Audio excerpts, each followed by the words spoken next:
Happy Saturday, everyone. It is Wingy Day, and oh my God, we got a lot to get into because WrestleMania is now come and gone, and we have already gotten our post-WrestleMania releases. WWE releasing an assload of wrestlers last night, including a couple of surprising ones and a lot of disappointment among the fans with some of these names. Now, releases are a part of the business. We go through this every year. We go through this annually, sometimes even semi-annually or biannually. So we're used to it. However, it never gets easier to watch people lose their jobs, especially people that you like, and even in more frustrating ways, people who are involved in current ongoing storylines in WWE. Those are the real head-scratching ones. So, of course, the releases are going to dominate the majority of the news we're going to talk about today, but we do have a pretty news-heavy podcast with lots of stuff to get into. We're also going to talk about last night's Smackdown, because this week on Raw and Smackdown, respectively, we've seen a pretty good handful of NXT call-ups, which was expected, and that's another thing that we see every year.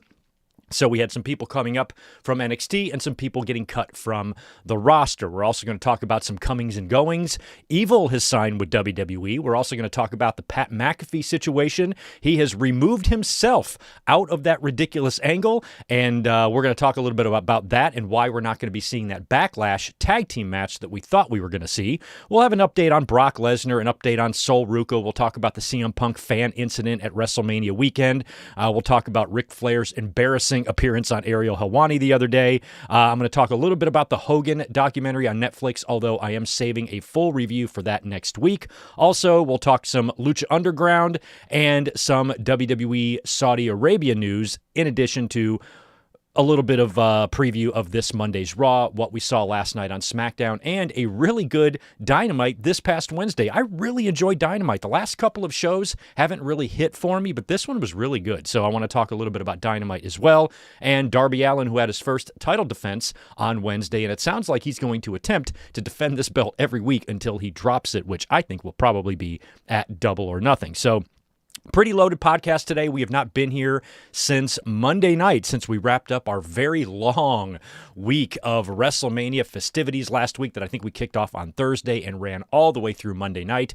So I kind of chilled out for, the middle part of the week here, got back to work, got my life back in order, and now we are 1 week after, from WrestleMania, or 1 week after WrestleMania, and we have already gotten the big batch of releases. I kind of wish WWE would just wait a little bit on these and give people just a chance to get home. Some people haven't even unpacked their WrestleMania suitcases yet and are getting released, and the WWE has never been good on timing, and I don't think anything's going to be any better with TKO. So that's kind of what's on the menu today. Hope you guys are having a great, wonderful Saturday. We should have plenty of time to get this podcast done before I head off to work tonight, and we got a pretty good collision coming up as well that I believe was taped after Dynamite on Wednesday. So it is a tape show tonight, but the card looks decent.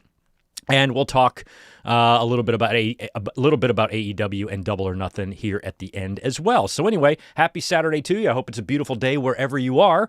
Please do me a favor, say hello in the chat, and hit that thumbs up button if you don't mind. Make sure you are subscribed. We did have a nice little chunk of subscribers come in over WrestleMania weekend. So welcome to all the new subscribers or listeners or followers or members, whatever your case may be.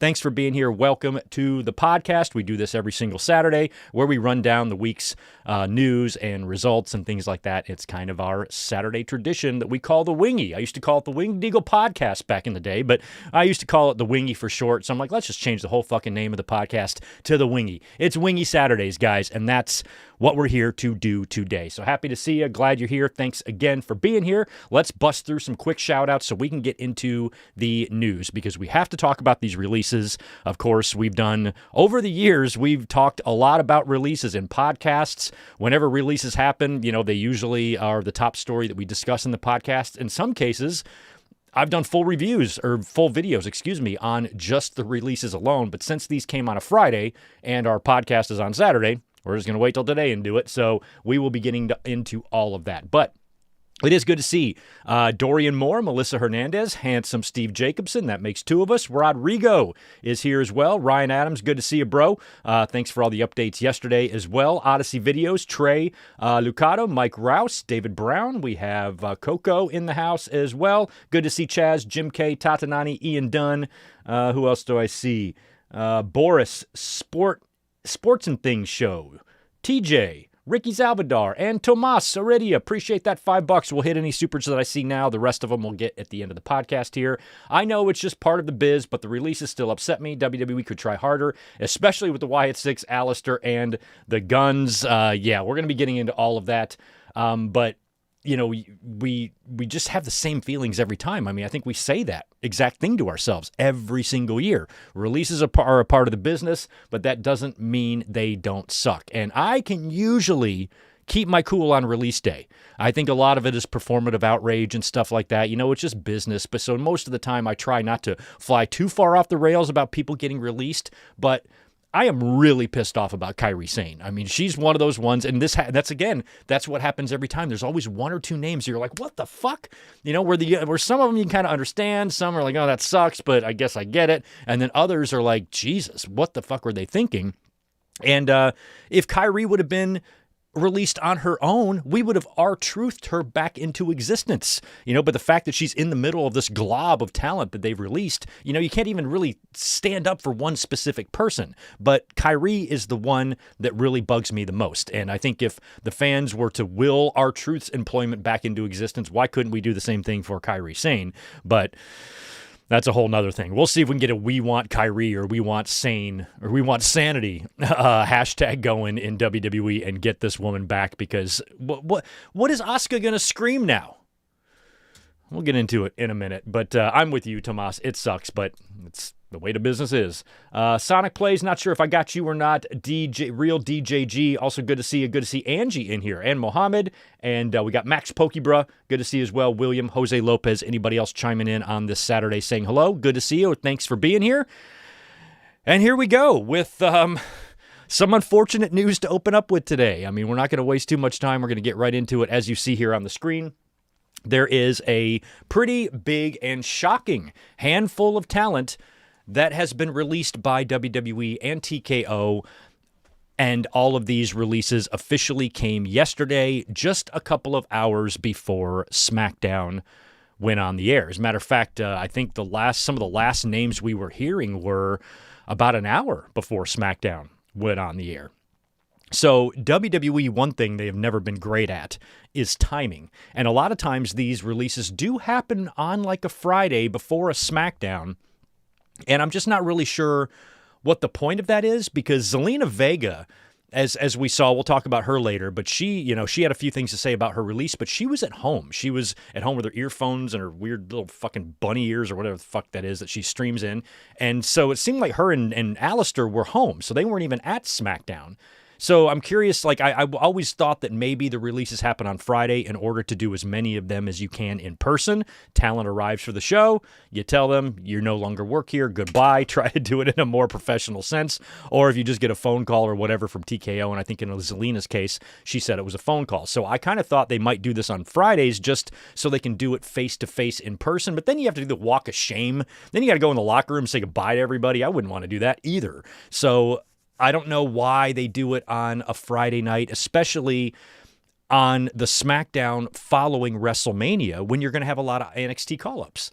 It's like in the movie Moneyball when he's got to like demote somebody, and then where they sign a new player, and then they got to send somebody down to the minors, and they almost come face to face in the clubhouse, you know. And it's like, God, you got all these new NXT talent coming up to the main roster while some people are packing their bags and walking out the door. It's just weird. The timing of it just feels odd, and especially you got to remember too, you have a locker room full of talent back there that not everybody loves each other, but friendships and relationships develop back there. You have tight-knit, communities of friends and groups and whatnot. And so these are their peers, their friends, and they're watching these people lose their jobs. And then they're expected to go out there and concentrate on the show tonight when they're in the middle, where they're in the back trying to prepare for their segment, but they're also reading social media and seeing all this stuff. Granted, some of the talent might know before we do, but it just got to be hard, I would think, on TV day to concentrate on what you're doing if your best friend just got fired. So that's kind of weird. So I never really understood like the timing of it.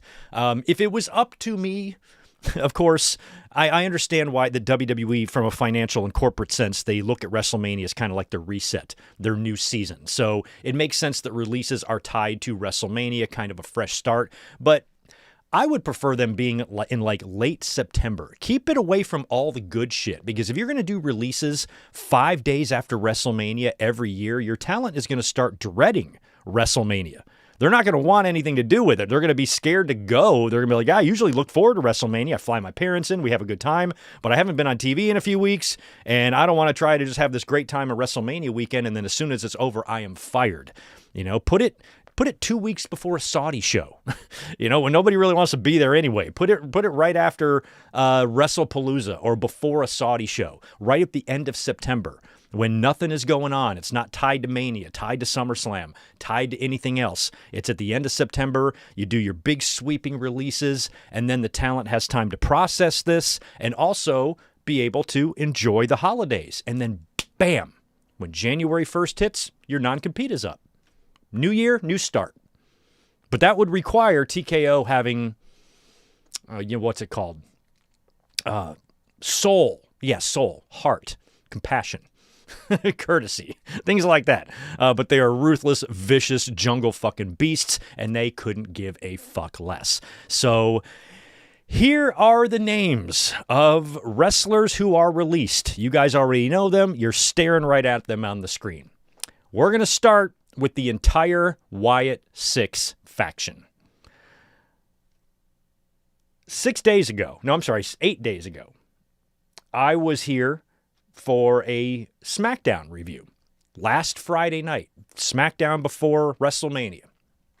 And on that card last week, we saw the MFTs beat the Wyatt 6 in what appeared to kind of be a blow-off. Looks like that issue finally, after all this time of boring the absolute bejesus out of us, has been resolved. And in my review last week, I said that I don't know what you do with the Wyatt 6 from here. And I felt like at the time a week ago that within a year's time, they were all going to be released and the faction would not even exist. But based on that loss last week, I said in the review, I said, I'm thinking it's going to be way quicker than that even. It's not going to be a year. It's going to be way faster than a year. I can't see them being around in a few months from now. Turns out it was just a few days.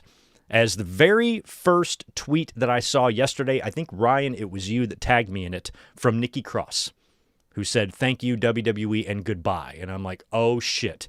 They wouldn't just, well, actually they would, because that's what WWE does, but they wouldn't just, to me, release Nikki Cross out of the Wyatt 6, because there's 6 of them, right? Well, including Bray Wyatt, I guess.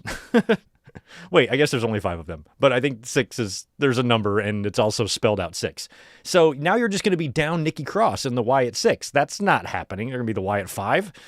So once Nikki Cross's tweet came, I said, they're all going to get released. They're all going to get released. And they did. I think the next one to come was Joe Gacy, then Dexter Lumis, and then I think Bo Dallas and Eric Rowan came a little bit later. But every member of the Wyatt 6 is released. They've got like a theme ride or something at Universal that they were talking about like just 6 months ago. And they've been involved in this MFTs thing for so long, even though it did look like that came to an end. And with the Wyatt 6, it's a bummer because I like everybody in the faction. But that was a tough faction to, understand and book. It wasn't for everybody. It had its critics. I enjoyed the way they came in. I enjoyed the tribute, to Bray Wyatt and, trying to have a faction that would embody the spirit of Bray and kind of keep that alive, so to speak. And I had high hopes for it at first, but, it was kind of going off the rails real quick. You didn't really know what to make of it at times. And then Bo Dallas was off TV with, I guess, an injury or whatever it was for quite some time that kind of stalled them as well. But, there's a faction like that. There's always going to be kind of a sell-by date with those type of things. And if they wouldn't have gotten released, I think eventually they would have started splitting off on their own. But, Loomis and Rowan have been, and Dallas have been there for a long time. Same with Nikki Cross. She's been there 10 years. Loomis has been in the company a while. I think the newest guy is Gacy, who just turned up maybe 5 years ago, who everybody liked, who may have been able to still have a job if he wasn't in that faction. But he kind of got lost in the shuffle in there. And you kind of forgot that, he was actually kind of good in NXT. NXT, or at least most people considered him good. So with the Wyatt 6, on one hand, it's unbelievably disappointing because you like everybody, but on the other hand, there's a part of you that can really understand it, because it was a faction that I was having trouble understanding how they would stick around for the next several years. What you would do with them and stuff, and I just didn't feel like it was going to last very long. But I wasn't totally sure if they were just all going to get released, or maybe if just some of them were going to get released and they were going to try to keep Bo Dallas around, or maybe Nikki, or branch people off into doing other stuff, but they just released them all. So that was kind of a shock, but also kind of not. And, it was on my radar. It was just on my radar a little bit further down the line, and I also wasn't thinking that all of them would get released. They might just break up the faction, release a couple of them, and, try to repackage the others. So they are all gone. Also, the next name that I had heard after that was the one that pissed me off the most. Kairi Sane. I thought it was a typo. I'm like, what? No. And I'm like, sure. I'm like, Kairi Sane? They're releasing Kairi Sane. She's in the middle of an angle. She's in the middle of an angle on Raw.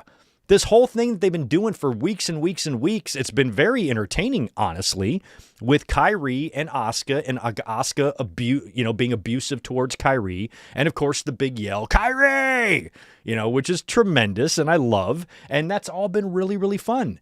And now they've removed Kairi, and I guess what they're going to do probably on Raw is just try to explain it very, very subtly and quickly, that Asuka kicked Kairi out for costing her the match or whatever the fuck.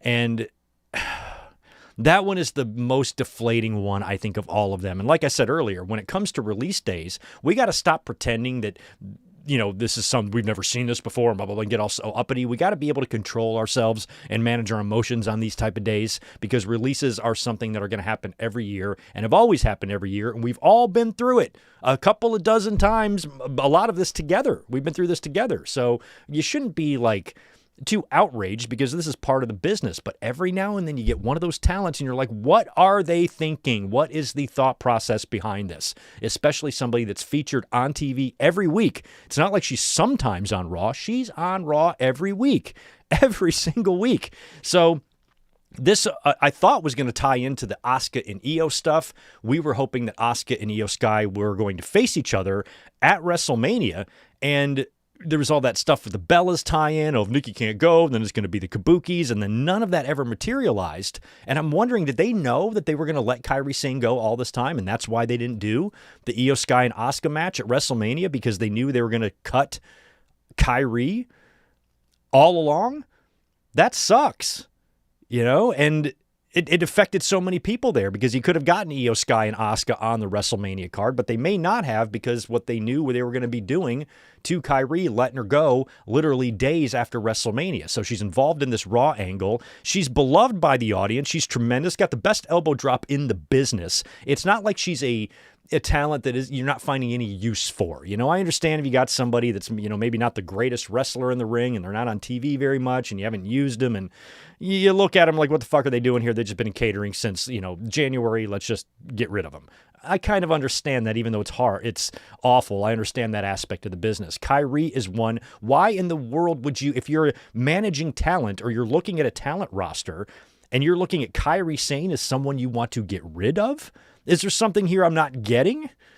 Because from what I can understand, everybody just loves her. Can't say the same for Zelina, who I don't think is beloved by every single member of that locker room, but I think Kairi is. And why? And on top of that, she's amazing in the ring. She already left once before. He brought her back. It's you just don't understand why that decision would be made, especially from people in WWE who are handling, the creative, like specifically Triple H, that he knows he's got her on TV every week, and what the decision process was to have her be one of these names. It's the most upsetting one. And then right after that, probably the two most shocking ones were Aleister Black and Zelina Vega. Now, if Aleister Black never came back to the company, I wouldn't be shocked at a Zelina Vega release. It wouldn't be one of the ones where I'm like, what the fuck? I would kind of be like, okay, I get it. I'd hate it for her, but I would still like kind of get it. But now that Aleister Black is there, and then he did the thing with Damian Priest, that feud that led to Zelina joining him, they basically just replaced the Karrion Kross and Scarlett gimmick with Aleister Black and Zelina Vega. And just a couple of weeks ago, he beat the guy that was in the main event of night one at WrestleMania. He beat Randy Orton on SmackDown, did he not?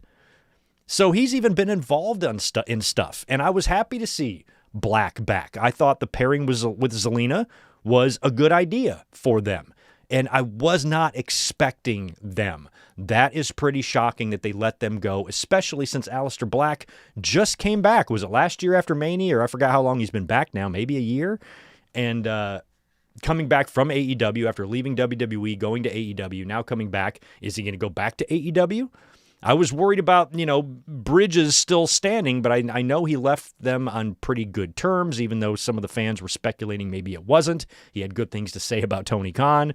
So, with Black, I don't know if he can go right back and be Malachi and team back up with Brody Lee again, or Brody King again. I have no clue what he's going to do or what Zelina is going to do, but that's pretty shocking that they got let go. That was a surprising one. So, don't really know what to make about that. I'm more disappointed about Aleister Black because I thought, that they were going to have some more main event storylines for him going forward on television. He's done stuff with Sami Zayn, and there's been rumors of him, doing some stuff with Orton, and maybe he was even going to be the one involved in the WrestleMania angle instead of Pat McAfee. So how they went from that to, let's just let this guy go, I don't know. Apollo Crews is another one, which sucks, but you can kind of understand. Motor City Machine Guns. WWE proving that they just have... think about this. This is what can drive me crazy about WWE sometimes, is that how do you not know what to do with one of the best tag teams in the world? How are you stumped? This shit should be so easy. And so now they're gone. And I remember before they came to WWE, we remember hearing that they wanted to go to AEW. That's where I thought they were going to go. And then they turned up in WWE. I'm like, oh, okay, surprising, but cool. Let's see what they can do there. They won the tag team titles. That's great, but really not much else other than that. And WWE always felt like they didn't know what they had there. So they let those guys go. Again, most of the people you see on the screen there are going to find work. They're too good not to. So in terms of livelihoods being affected, I'm not so concerned about them. I think they're going to land places, and I think Motor City Machine Guns absolutely will.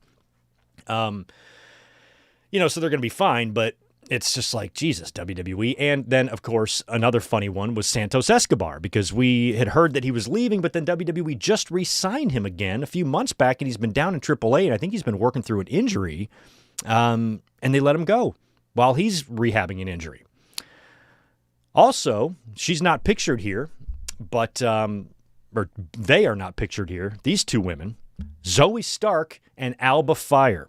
So Alba Fire is gone. That sucks. No more Melba Toast. I think it's time for Melba Toast to go back to being Kaylee Ray, who they never should change her name to begin with, but she was a part of that Chelsea Green faction. It sounds like Piper Niven is safe, even though we haven't seen her in forever. So Alba, who's not injured, she's let go. They're keeping Piper around, at least for now. And Zoe Stark, who is recovering from ACL surgery. We watched her injury on Raw. I'm pretty sure it was a watch-along or something. I remember she came off with a springboard and landed on her leg and tore her knee to shit. And she's been on the road to recovery from that, and now she gets released. I had seen, she was at WrestleMania. She was on the red carpet for the Hall of Fame, dressed in a nice gown, so she was there. So she gets to go to WrestleMania, have all the fun, and then comes home and finds out she's fired. That's nice. Also from NXT, Andre Chase let go, and Dante Chen. So those are kind of the more recognizable names. We also had some developmental releases. I don't know who really any of these are. Luca Crucifino, Malik Blade, Trill London, Serena Linton, Tyra May Steele, Chris Island, Tyreek Igwe, and Tyson DuPont. Now, I forget, one of them I think it might be Tyra is like a Olympian. But the developmental releases, I really never know too much about them anyway. But the main roster stars, the big ones, the Aleister Black, Zelina Vega, Wyatt Six, Kairi Sane, and the Guns, I think are kind of the biggest ones because, they were all valuable members of the roster in my eyes. Now, a lot of talk also about these releases and who's making them. WWE, of course, is now owned by TKO. And there's been a lot of, I think, I wouldn't say misinformation, but I think some fans might be misunderstanding a few things, how they're working. And this is based on a couple of things we've heard online over the past couple of weeks. One of them came yesterday when Zelina Vega was talking on her stream, and there were some clips being posted about that. And she said that it was TKO. She got the call from TKO. So fans took that as TKO is the one making all of the decisions on who to cut. You combine that with Mark Shapiro over WrestleMania week saying something to the effect that of TKO being fully in control of WWE creative. So Triple H has got to be loving this because some of the heat is off him now, but now you've got a lot of fans who are convincing themselves that Triple H had nothing to do with any of these releases, and it was just Mark Shapiro and Ari Emanuel. I got news for y'all. Mark Shapiro doesn't have a fucking clue who Dante Chen is, and neither does Ari Emanuel. It is not. They are not sitting there together looking at the WWE roster and they themselves deciding who to cut. That is not what is happening here. Here's what's probably happening. You got the TKO brass telling Triple H, cut your roster by this percentage, and you've got X amount of days to do it. So I don't know when Triple H originally got this word, or maybe he knew this ahead of time, maybe 2-3 weeks before WrestleMania. Hey, after Mania, we need you to cut, X percent of money from your roster and cut whoever you want. Just make sure you reduce it by this amount. So if Triple H has got those marching orders and he's got a number he's got to hit, and then he's got to look at the roster and decide who he needs to cut, that is probably how this process works. And I don't know if it's Triple H all by himself or if he does involve writing team members or other members of management around him where they kind of look at everything, look at the talent, look at what they're getting paid, look at how often they're, being used and look at all these different metrics, and then they decide. So in those cases, you can understand how an Apollo Crews or a handful of developmental people or even the Wyatt Six could get let go in a situation like that. The more head-scratching ones, though, I think are the Kairi Sanes and even the Aleister Black because, he just came back and I thought they were kind of using him. So Kairi, you just have to wonder, why would you do that to us? Why would you do that to your roster? The talent there, the women love Kairi. Everybody loves Kairi. She's the best. And that's who you choose to cut. So it's an unfortunate part of the job. I wouldn't want to be in charge of that. What if TKO said, hey, Greg, Morgan, you go to Stamford and you decide who to cut. We need X amount of $1 million cut from the roster, and here's a list of roster members, and here's what they make. You decide who gets cut to reach that number that we need to reach. You think everybody's going to be happy with the decisions I make? Fuck no. So it doesn't matter. If you have to make releases, you have to make releases. I think what's changed is the delivery process. Now it's going to be TKO making the call instead of what would have been in the past, the head of talent relations. Because I think in the past, if anybody's ever released, they usually get a call from Johnny Ace or maybe from Jim Ross back in the day or whoever the new talent relations guy is now. I don't even know. It kind of used to be like that. But now that, the new ownership and stuff, I don't think the process of deciding who gets cut is necessarily different because I think even prior to TKO, WWE did the same thing. They probably looked at it in a very similar way. Here's how much money we're spending on talent. We'd like to reduce it by this percentage, so let's look at the roster and see how much we can cut. It's the same exact process, I'm sure. It's just the matter of delivering this news, I think, that may have changed a little bit, and now the talent is receiving phone calls from TKO rather than Johnny Ace's personal cell phone. So it's just a little bit different. different, but I don't think, when Zelina said TKO called me, I don't think that means TKO made the decision without Triple H. TKO decided to cut Kyrie and the Guns and Alistair without Triple H's knowledge. There is no fucking way you can convince me that's reality. It might be. I just do not believe it. I just don't believe it would work that way. So, usually in these corporate type of environments, that edict or that demand is handed down. Cut your roster by this much. We don't care who you cut. Just make sure this amount of money is gone when you're done. And that's the task that Triple H and the team around him or whoever had to complete. And they did. And these are the names they chose. And it's disappointing. It always is. And it sucks. It always does. However, light at the end of the tunnel, at least we're living right now in a pro wrestling landscape that's pretty healthy. It wasn't always like that, or it's not always been like that.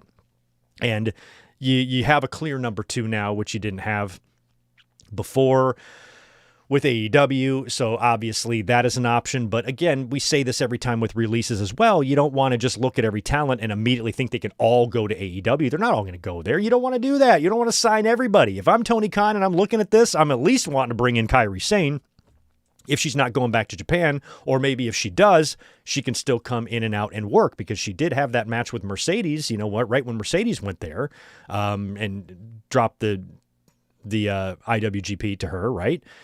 So getting Kairi in an AEW environment, I think, would be pretty likely. I don't know much about Kairi, if she even still lives in Japan, or if she's over here and making the trips back and forth, or now that she's released, if she's going to take this as a sign just to go back there. And if she does, I still think that we could see her in AEW because of the New Japan Working Agreement and shit like that. She could come in and maybe do something. But we don't know. We don't know what she's going to do. But she's one name that I would love to see in an AEW ring. In terms of Zelina and Aleister Black, Malachi Black, I don't know. I almost think TNA might be better for them than AEW. But, Malachi was there before. Maybe Tony Khan can bring him back and bring his girl with him, and they can do that act there. Maybe WWE will rehire Cross and Scarlett. Who knows? In terms of all the Wyatt 6, again, I don't know what any of their futures will be, because now they've been tied to this gimmick, so obviously they're not going to do the gimmick anymore. One thing I would like to see is for Dexter Lumis to reunite with Indy Hartwell on the independent scene or in TNA. That would be really great, so I would love to see that for him. Eric Rowan, again, this is a big monster that can always be used. And, Joe Gacy, had a lot of promise in NXT. So I think we're going to see them turn up independently, internationally. A couple of them I think will show up in AEW. If I had to guess, looking at the group here, I would say Motor City Machine Guns for sure. And hopefully, Kairi Sane can find her way in there into that women's division, because I think they would really bring that up, unless she wants to go back and permanently work in Japan, which if she does, we wish her all the best. It just is sad because we like Kairi Sane. So another sad release day in WWE, unfortunate, shitty, especially when, as we're going to talk about later, I guess we could talk about this now. No, I'm going to talk about that later, but we did have TKO's annual proxy statement released, where it runs down what all the board members are paid and whatnot, and that's pretty ugly. And I think there was, and also in that very same report, I think it said that the talent, only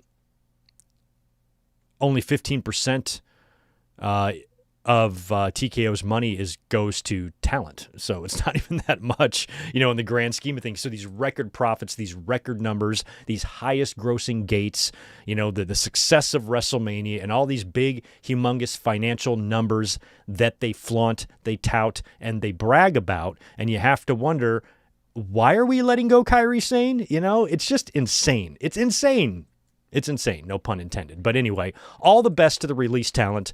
Again, like I said, you never like to see this stuff, but again, it's part of it. We're going to go through it next year. We might even go through it more this year. Sometimes there's individual releases peppered throughout the year on top of the big chunk of releases that we get every year. So I think if anything, WWE, if they could if they could use a little bit of common sense with some of this stuff, or if you're going to have to do these releases, try not to release somebody that, is in the middle of a storyline on TV that fans are actually enjoying and getting a kick out of. And now that's going to abruptly stop on Monday when Asuka, I guess, is just going to scream out nothing into the void because Kyrie, we've been hearing that every single week for months. And now it's just going to stop. And then she's going to try to, and they're going to briefly probably explain the Kyrie absence like it's Asuka doing. I mean, Asuka's got to feel bad too. Personally, that's her friend that she's on TV with. And now she's going to have to kind of throw shade at her on television to explain why she's gone. It's just, that's the type of shit that annoys me the most with these releases is when you're removing people from active television angles and just releasing them and then just going on about your business like nothing happened. It gives off a gross vibe. But anyway, best of luck to everyone. Hopefully everyone will turn up somewhere. Like I said, it's a healthy wrestling industry with healthy independence. We got a good number 2. We got TNA. We got Mexico. We got Japan, international and independence. And we got a good 1, 2, and 3 in the company. So for the first time in a while, you have, a plethora of options, and wrestling isn't always like that and might not be like that in the future either. So you have to take advantage of this when you're in it. And luckily for a lot of the talent, it's not like there are not other places to work. So hopefully we can all see them turn up and continue their careers because, you look at people like Kaylee Ray, who I think, could use this because not all releases are bad. What the fuck was Alba Fire doing? Did it ever look like WWE had any serious plans for Alba Fire? I don't even think she was even on their radar for a U.S. or IC title at all. She was just a background player, a member of that faction with Chelsea Green, and she's a great wrestler. So this is an opportunity for someone like Alba Fire to get back in the mix and help bring up someone else's women's division because the one you were in, they weren't using you at all. So I feel like WWE let some good women go, Kyrie especially. Of course, Alba Fire, and when Zoe Stark got injured, she's a beast. So Kyrie, Alba, and Zoe, I think, will turn up on other rosters because they're too good not to, type of thing. But anyway, all the best, and that is the update on the WWE releases. So a bunch of people are gone, but one guy's coming in, been rumored for a long time, and it was confirmed yesterday, I believe, by PW Insider, who reported this, but Evil has officially signed with WWE. We've been expecting him there and have heard that he's been signing with WWE for quite a while. And I think he's, I remember his, when he won the IWGP title and had a brief run there. Evil is not everybody's favorites. Tony Khan famously does not like him, but I think in WWE's world, he is somebody that could actually fit in really well, especially if they package him and market him and do something with him. I'm not sure if he's just going to come in as Evil from New Japan. I think there's going to be some sort of character work done there with him, and best of luck to him. So they're bringing in Evil and let go a whole bunch of other guys. And what I thought was going to be before yesterday, I was wondering what the top story was going to be today. What are we going to talk about first on the podcast? And it was going to be Pat McAfee. 1 second, excuse me.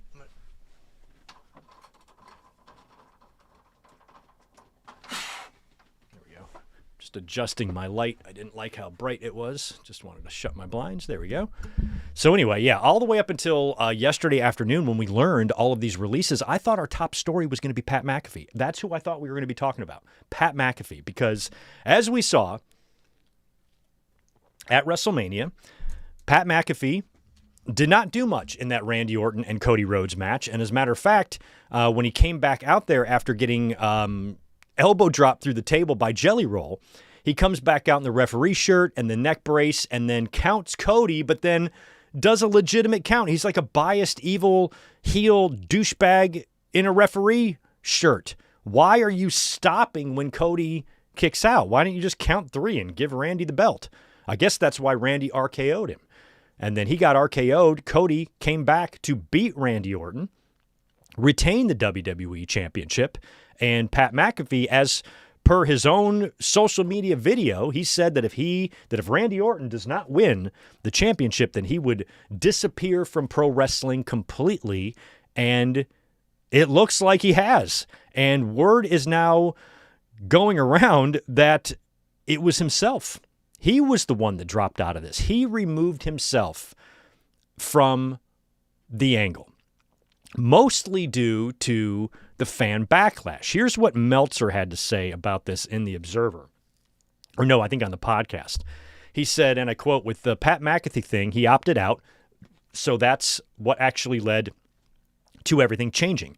They were very cognizant of what has been said about celebrities in wrestling, and both of them love wrestling, and I think that they realized that there was a lot of negative sentiment about it, and they listened and they understood, and I think they saw the fan side of it, and I think that's what led to this. I was told that the belief was that it was due to the reaction that he pulled out. It wasn't anything else. So when he's saying we, I think he's talking about Jelly Roll as well. Pat McAfee and Jelly Roll.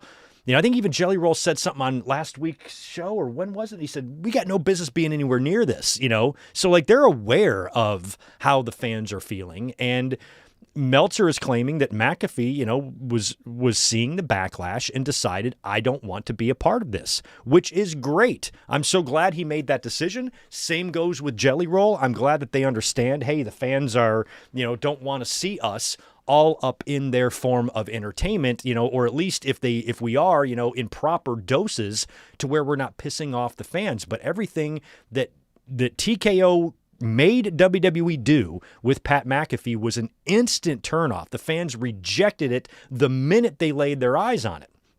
And guys like Pat McAfee and Jelly Roll, they have a brand. Brand is important, and I'm so glad that they recognize the backlash and say, hey, this can negatively affect me and my brand. If I start getting an army of people that want nothing to do with the sight of my face. Pat McAfee doesn't want a whole glob of hate. I'm sure he's not everybody's fan, but in terms of getting, large chunks of people pissed at him, that's probably not something that's very enjoyable for him to go through. And he probably didn't appreciate it that TKO put him in that position. And now if people Google my name, you're seeing nothing but criticism, of me in this wrestling angle and whatnot. So he backed out for his own self-preservation of his own brand and his own popularity, and that type of thing. And that's good that, when they bring celebrities in, they can, if they don't think it's going to be good for them, they can say peace, But Ari Emanuel really wanted this for Pat McAfee, but I think when McAfee got there and they started with that angle, that the fans were so loud and so vocal and so aware of what exactly was happening. It's not like they were directing that anger at McAfee by himself. I mean, obviously McAfee had a lot of heat, but the fans knew, the fans understood why he's out there. They understood that it was TKO making this call. CM Punk said as much in his pipe bomb. Cody said as much in his promo last night on Smackdown, which we'll talk about in a minute. So everybody knew why Pat was there. And when you hear that TKO is sticking their big, fat, snotty corporate snouts into WWE's creative business, fucking up WrestleMania plans, that's fans aren't going to tolerate that shit. And they did not. We were all very, very vocal and loud about how much we hated that. And McAfee recognized that and pulled his ass out of that equation, which thank God he did. Because now we don't have to get that backlash match. It was the fan backlash that basically scrapped the backlash match. So it was supposed to be Cody and Jelly versus Randy and Pat McAfee, and I think we are all happy that that is not going to happen now. And even Jelly Roll, I think when they bring him back in, I mean, he's really tried his best. I'm no Jelly Roll fan, but he really did try his best to have respect for the business, not, he heels up, remember, heels up, so he, I don't think he really wants to be involved unless the fans want him there. He doesn't want to be there and have everybody, rolling their eyes or whatnot. And that's because, these people have brands that they want to protect. And, TKO did Pat McAfee and his brand no fucking favors by sticking him in the middle of that thing and that angle. And the fans, instantly rejected it. CM Punk and Roman Reigns proved that that's all we needed. They gave us one of the best WrestleMania main events of all time. And we didn't need any fucking Travis Scotts or sunglass wearing Pat McAfee's out there to make it good. And Cody and Randy had nearly 2 decades of history between the two of them. Why couldn't they have gone out there and do exactly what Roman and Punk did? And they could have. It would have been fine. Fans would have appreciated. That's what fans want. They want wrestling. It's fun to have, an overbooked bonkers match every now and then. WrestleMania 40 will go down as one of the more fun WrestleMania main events ever, but fans don't need to start thinking to or expecting to see that every WrestleMania main event.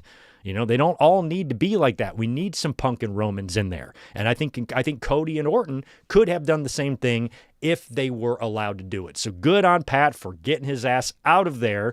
And now, at least for the time being, and probably for the significantly long future, we're not going to have to see Pat McAfee in WWE again, which is great. I'm happy about that. No complaints from Greg. We also have an update on, or maybe an update, we don't know, an update on Brock Lesnar. Now, of course, we saw Brock Lesnar. He went down to Obafemi at WrestleMania, and in a very surprising turn of events at the end of that match, he sat in the ring, removed his gloves, removed his boots, gave Paul Heyman a big hug, and did one of these, and he had full-on emotion behind his eyes. Brock Lesnar is never a person that we've ever really seen show any sort of emotional vulnerability at all. And when you could see that it wasn't forced, he wasn't acting, this was all real, that to me it felt like a real retirement. And I hope that Brock would be the caliber of an athlete that will say, I want to go out the way I want to go out, and this is where I want to go out. However, there is still a little bit of speculation that maybe, just maybe, he's not done. This is from WrestleVotes Radio on Fightful Select. Here's what they had to say this week, and I quote, "There is a strong belief that he was genuinely saying goodbye when he left the gloves and boots in the ring at WrestleMania. However, there are some that believe that he will have one more match at SummerSlam, with the natural speculation occurring because he's got roots there. At least one contact in WWE was hoping he'd be on the card, but say it isn't a definite." So, of course, SummerSlam is in Minnesota, or Minneapolis, and I think that's where the initial Brock retirement rumors started, when SummerSlam was rumored to be there. And then we heard about the rumors of maybe something with Gunther being planned, and then, Gunther versus Brock in a retirement match.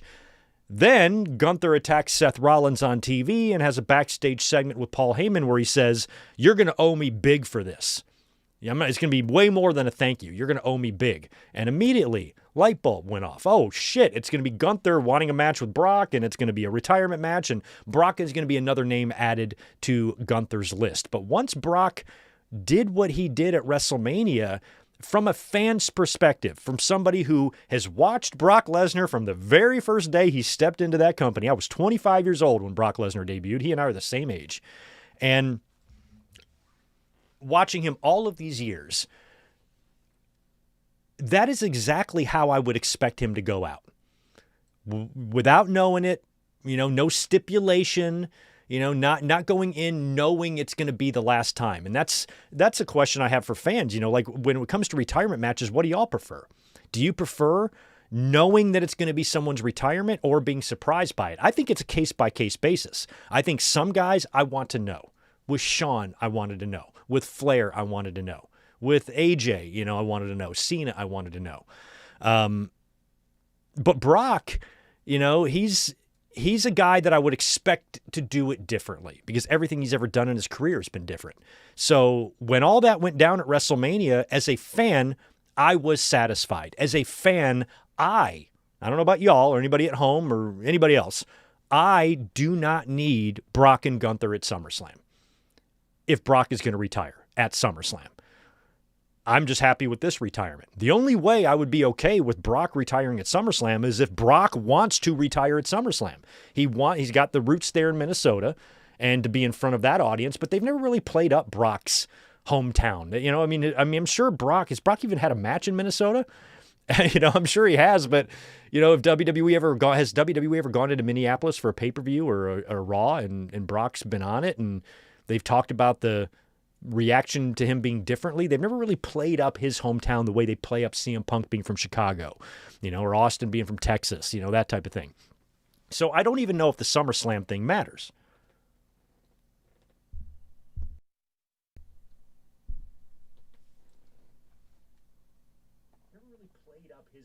Okay, we're good. I had a button mishit. Hey, it wasn't muted at least.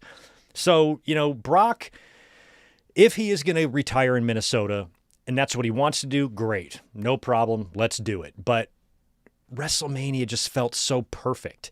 And I also don't want to see Brock come back and get retired by Gunther when he just gave Oba Femi that. You can't forget about Oba in all of this. Oba is the guy that beat Brock very definitively.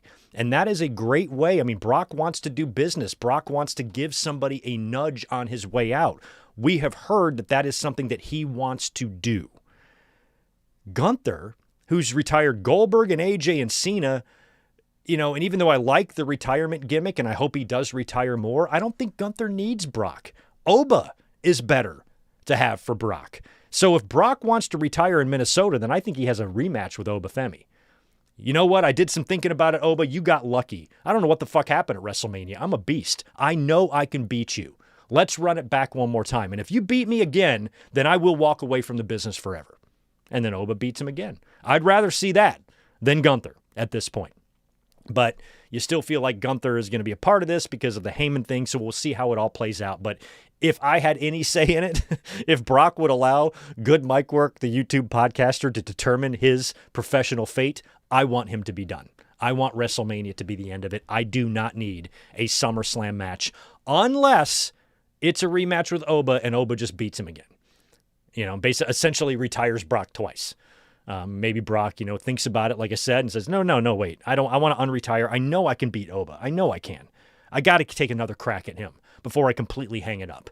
And so he wants another one. And then Oba agrees. And then he beats Brock again.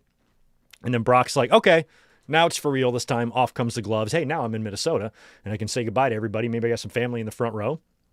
I can kiss Sable. I can kiss Sable, give her a good old Polish Joe kiss right there on the lips, right in front of everybody. Maybe that's what they do. I don't know, but I don't need it. I felt like, to me as a fan of my age too, and a lot of older fans might feel the same way. To me, a lot of stuff in wrestling is about closure.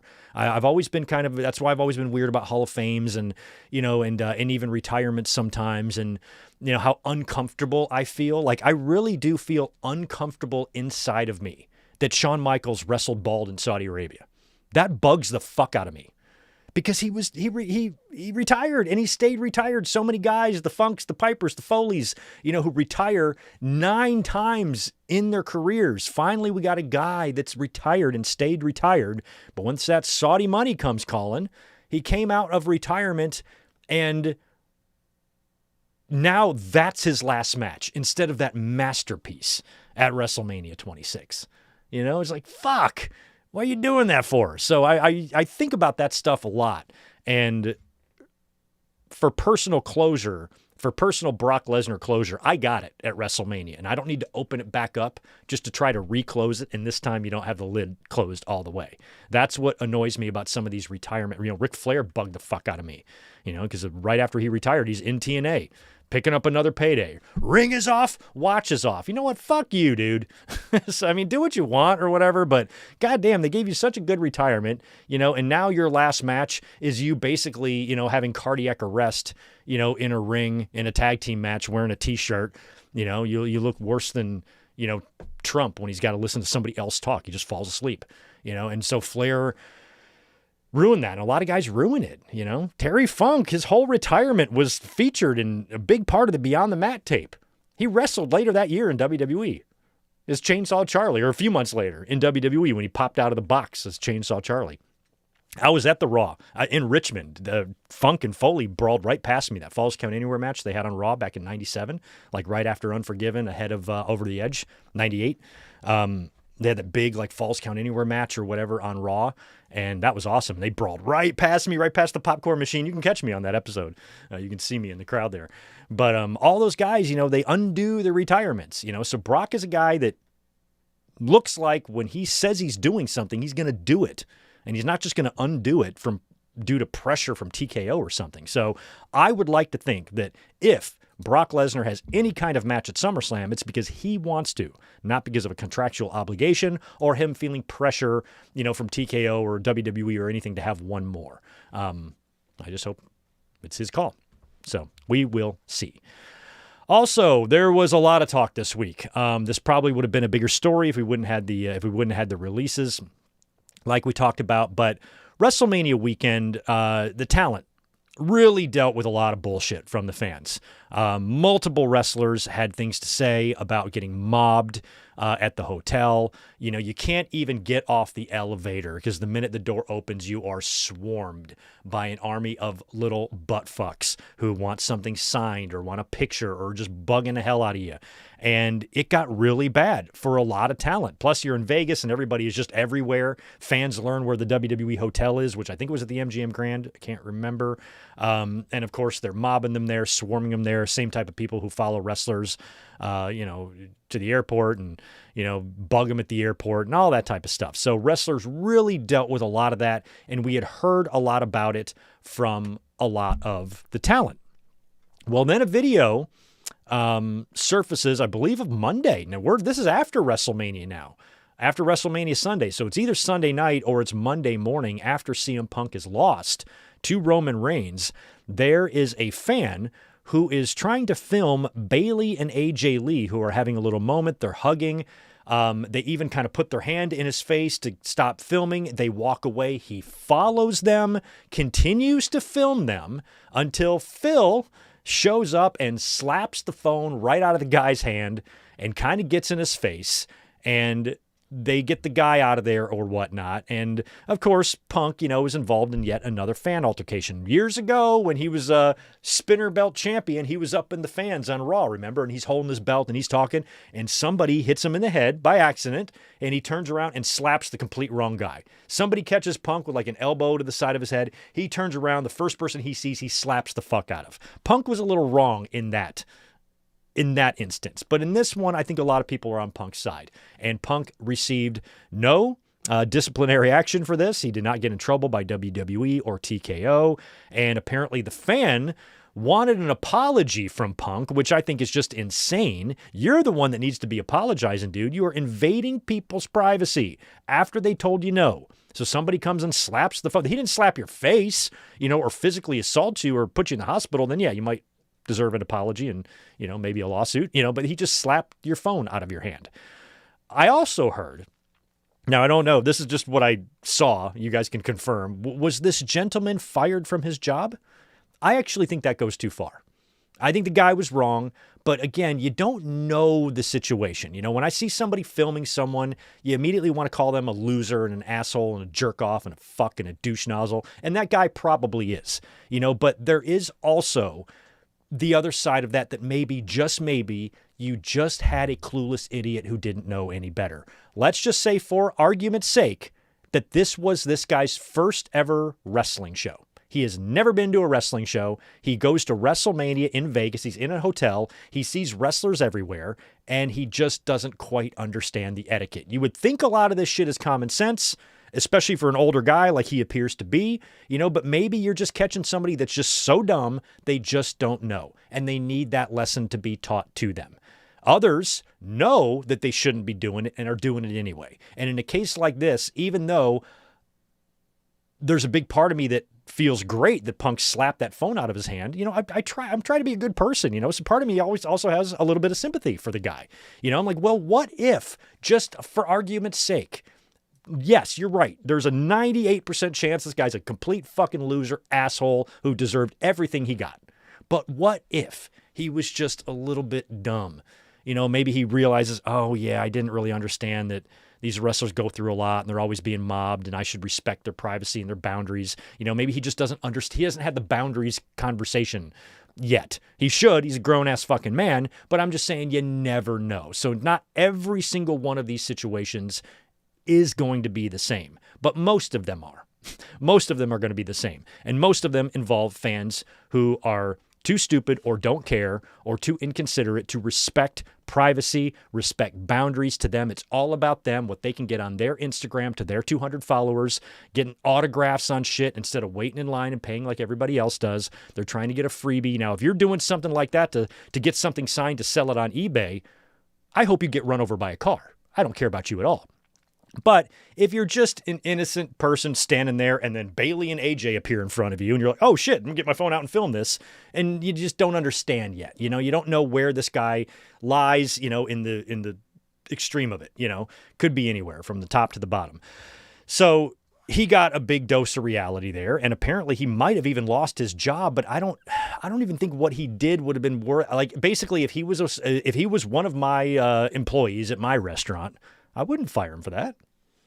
It's his business, what he does over the weekend, you know. And now if he would have gone on a racist rant or cursed somebody out or was belligerent or did something, you know, that's awful or illegal or something like that, then yes. But, you know, he's just filming somebody when they don't want him to. He's kind of being a dick, and Punk slapped the phone out of his hand and backed him off.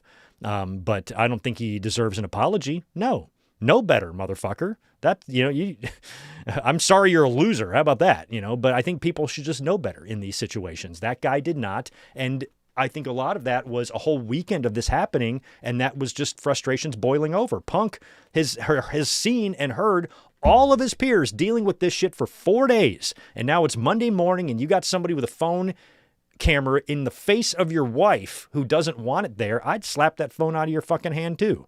So no sympathy for the guy at all in that respect. But, you know, maybe if he lost his job, you know, basically, I just want people to learn. I just want people to learn, you know, so hopefully, you know, this guy will never do that again. That's all I want. I don't need somebody to be fired to feel good. You know, I'm not perverted like that. I just want them to learn their lesson, understand that ain't cool. Now, if you keep doing it and you know it's not cool and you do it anyway, then yes, fuck them.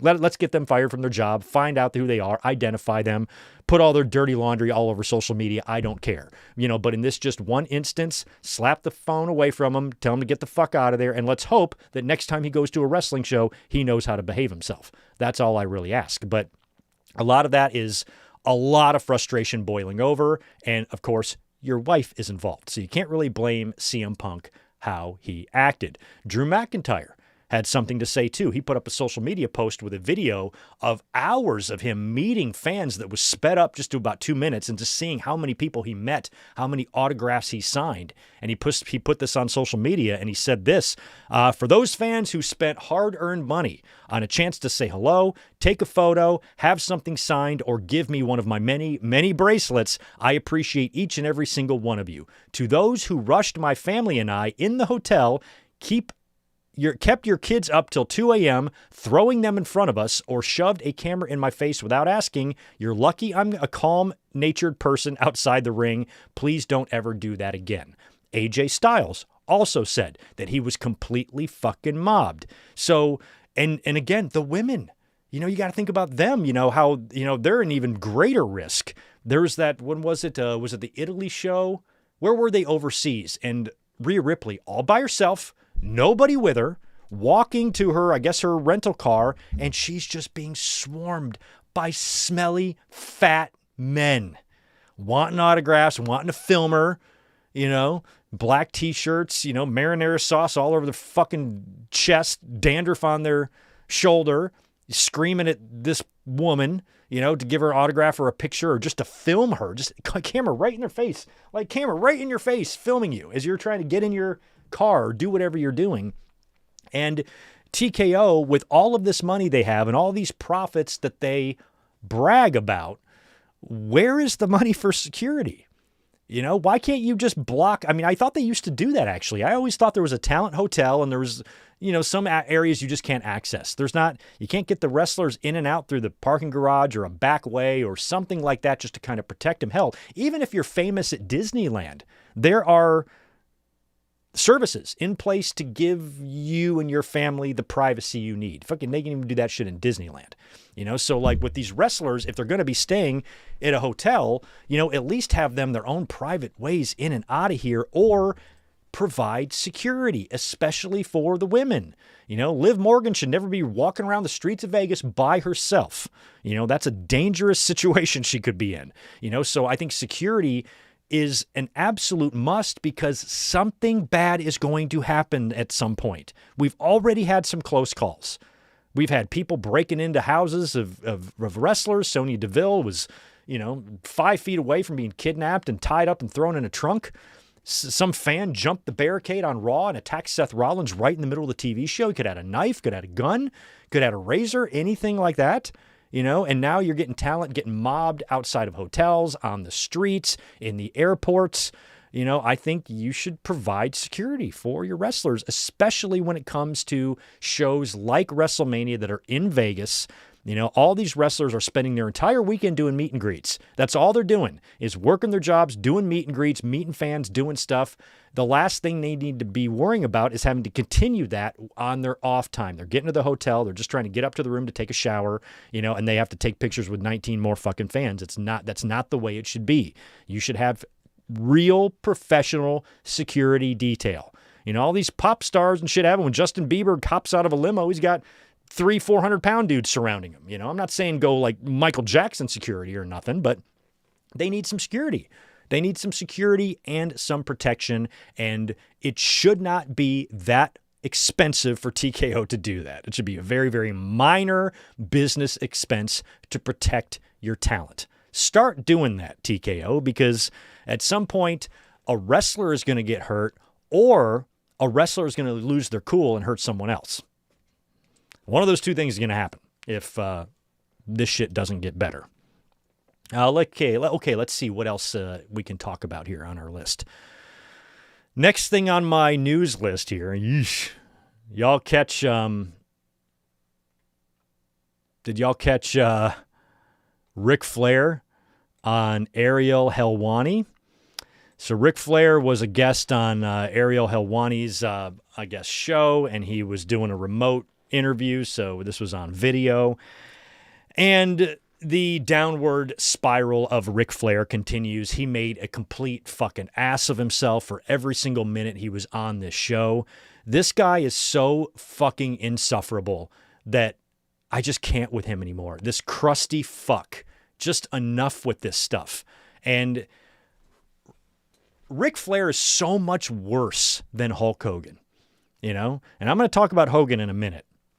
But when you compare the two of them, Flair is so, objectively worse than Hogan in so many ways. And he's just such an embarrassment. He refuses to believe that he's old. He even posted a video or a picture or something on Twitter yesterday about him getting up at 5 a.m. and doing 200 fucking leg presses or whatever. I'm like, no, you didn't. Your legs are like this pen. They're like little skinny, wrinkly, brittle ass, bony legs. You're not doing 200 leg presses or whatever, or squats or whatever the fuck he was claiming, and he's like, yeah, 500 squats and 200 this and 100 that. And let's go get a drink. And he posts this at like 10 a.m. Yeah, let's go get a drink at 10 a.m. And so he's on Ariel Helwani, and I didn't listen to all of it. I only, kind of caught some of the choice comments that were floating around, clips and stuff on social media. And one of the funniest ones was how he claimed that he called up Ludwig Kaiser and threatened to beat him up. So basically he was saying that he wasn't invited to WrestleMania weekend and he doesn't understand why. Him being under contract to AEW might have a fucking little bit to do with it, you old dumbass. So he doesn't understand that. So he's mad about that. Then he talks about Ludwig Kaiser, and he's so dumb, he doesn't even know what he's talking about. Now, last year, there was the thing with Tiffany Stratton and Charlotte, right? Going into WrestleMania, they were having those promos in the ring. Charlotte went a little bit off script, I think, on Tiffany a couple of times. So Tiffany tried to fight back, bringing up Charlotte's divorces. And then Charlotte barked back with, well, then why is Ludwig in my DMs? And back then they were together. Now Ludwig and Tiffany aren't even together anymore. Ludwig's got some new girlfriend. I think she's like a ring announcer or interviewer in AAA. So he's with somebody else. Their whole thing's not even a thing anymore. And Charlotte even saying that even a year ago, I was like, that's weird. Why would Ludwig be in her DMs? Now, you got a choice between Tiffany and Charlotte. I don't know about you. I'm picking Tiffany. So why would he even be in her DMs unless he sent her a message to say, hey, do you have so-and-so's number or something like that? I don't think he's like sending her dick pics or nothing, if that's what she was implying.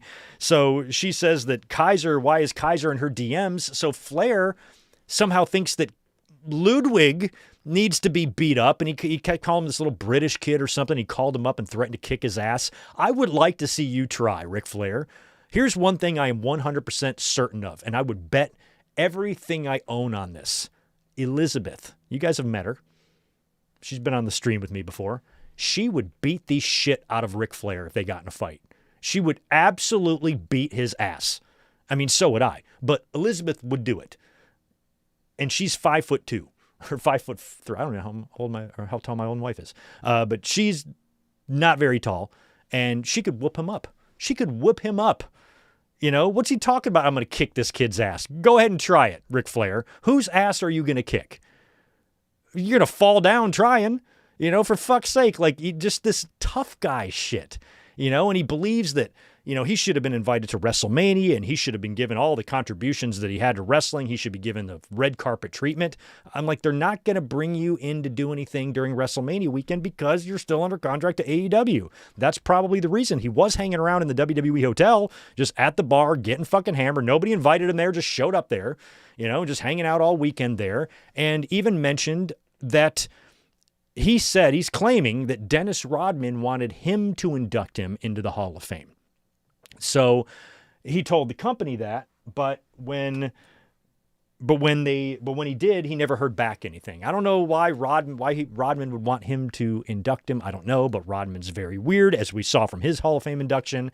So Flair basically just, I like Ariel a lot. A shout out to, by the way, Solomonster, who's been working now with Ariel Helwani and has the show on his network. And I saw a picture of him getting the tour of the studio and all that. That's great. And I like Ariel Helwani. I got no issues with him. But this felt a little bit like elder abuse to me. You know, you got to recognize that this guy's completely out of his fucking mind. He has completely lost it. He doesn't know what's going on. He's so old. He's so up his own ass. He's still so arrogant, so conceited, so hard up for money. He never gives a fuck about anything. You never hear him talking about how great his fans are. You know, it's always about what the fans can do for me. You know, getting mad that Becky Lynch was using the man catchphrase and he wants his cut of it. You know, this guy is just a jerk off. He's just a drunk, idiotic fucking jerk off. And I hate him. And this sucks. It always made me so mad about Hogan and Flair. Two biggest names ever in the business, doing what they have done to their reputations. And as frustrated as I have been in the past with Hogan, some of the criticisms that I've had for him and some of the things I've said about Hogan in the past, none of that even scratches the surface of my dislike for this crusty piece of shit. I do not like Ric Flair. He's horrible. And he's not even like lovable horrible. You know, there's Brett, who's just bitter and crazy. You know, Flair he's just a jerk. He's just a jerk in every sense of the word.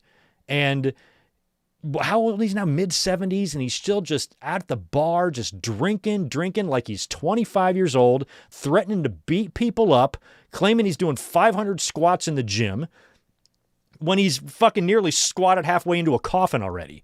You know, he's already had a couple of brushes with death, you know, a couple of close calls there where he was in a very bad way physically, and his health in true Flair fashion. He kicks out every single time, continues to hang around, and I just wish he could be a little bit more humble, a little bit less of a dick, and stop pretending that he's not 80, because he is. And I would say like no filter or something, but sometimes people with no filter can be fun. You know, he has a lot of negativity. It's just always negativity. He wants other people to appreciate what he's given to the business, but he doesn't seem like he appreciates it himself. You know, like his fans to this day who will still, I think we're going to be hearing wooing in the building when fans file into the ring. Woo, woo. You've all been to shows. You hear it. I think that's going to be happening decades after Ric Flair is dead. You know, that's always going to be there. He has got fans that will always love him, always remember him for his career. I'm one of them, you know, but what he's done to his legacy is so disappointing because I always wanted to remember Ric Flair and Hulk Hogan in a positive way. I want to smile when I think about them. Instead, I frown and I smell turds whenever I think about either one of their names. But Ric Flair is starting to make Hulk Hogan look like Mother Teresa because he is so demonstrably awful in so many ways that I just have a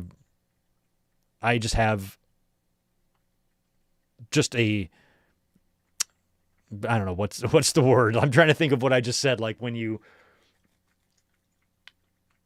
this gasp, like when Tito takes a massive shit in his litter box and I'm like, ugh, that's the way I feel when I see Ric Flair. That's the way I feel.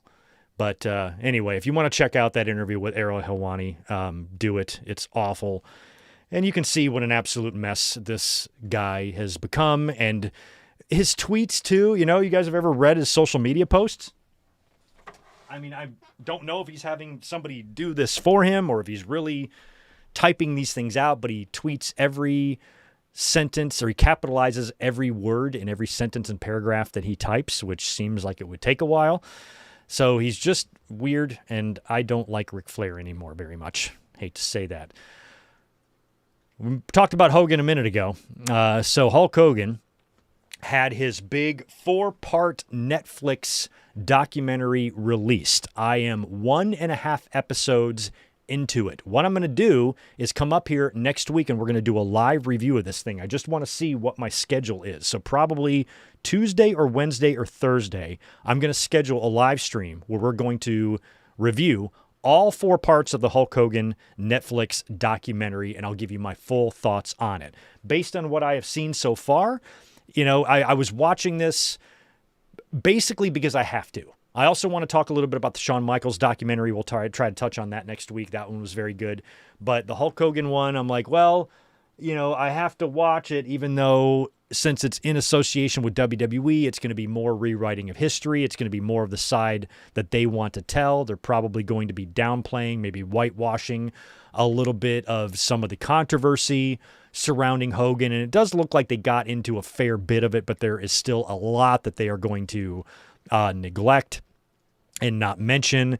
And, Nick Hogan being on this thing, you can kind of tell that he probably had a lot to do with what was discussed, what wasn't. I don't think anything about his car accident or the kid that he paralyzed and whose life he ruined is in there at all, even though that was a primary reason why Hogan lost so much of his money.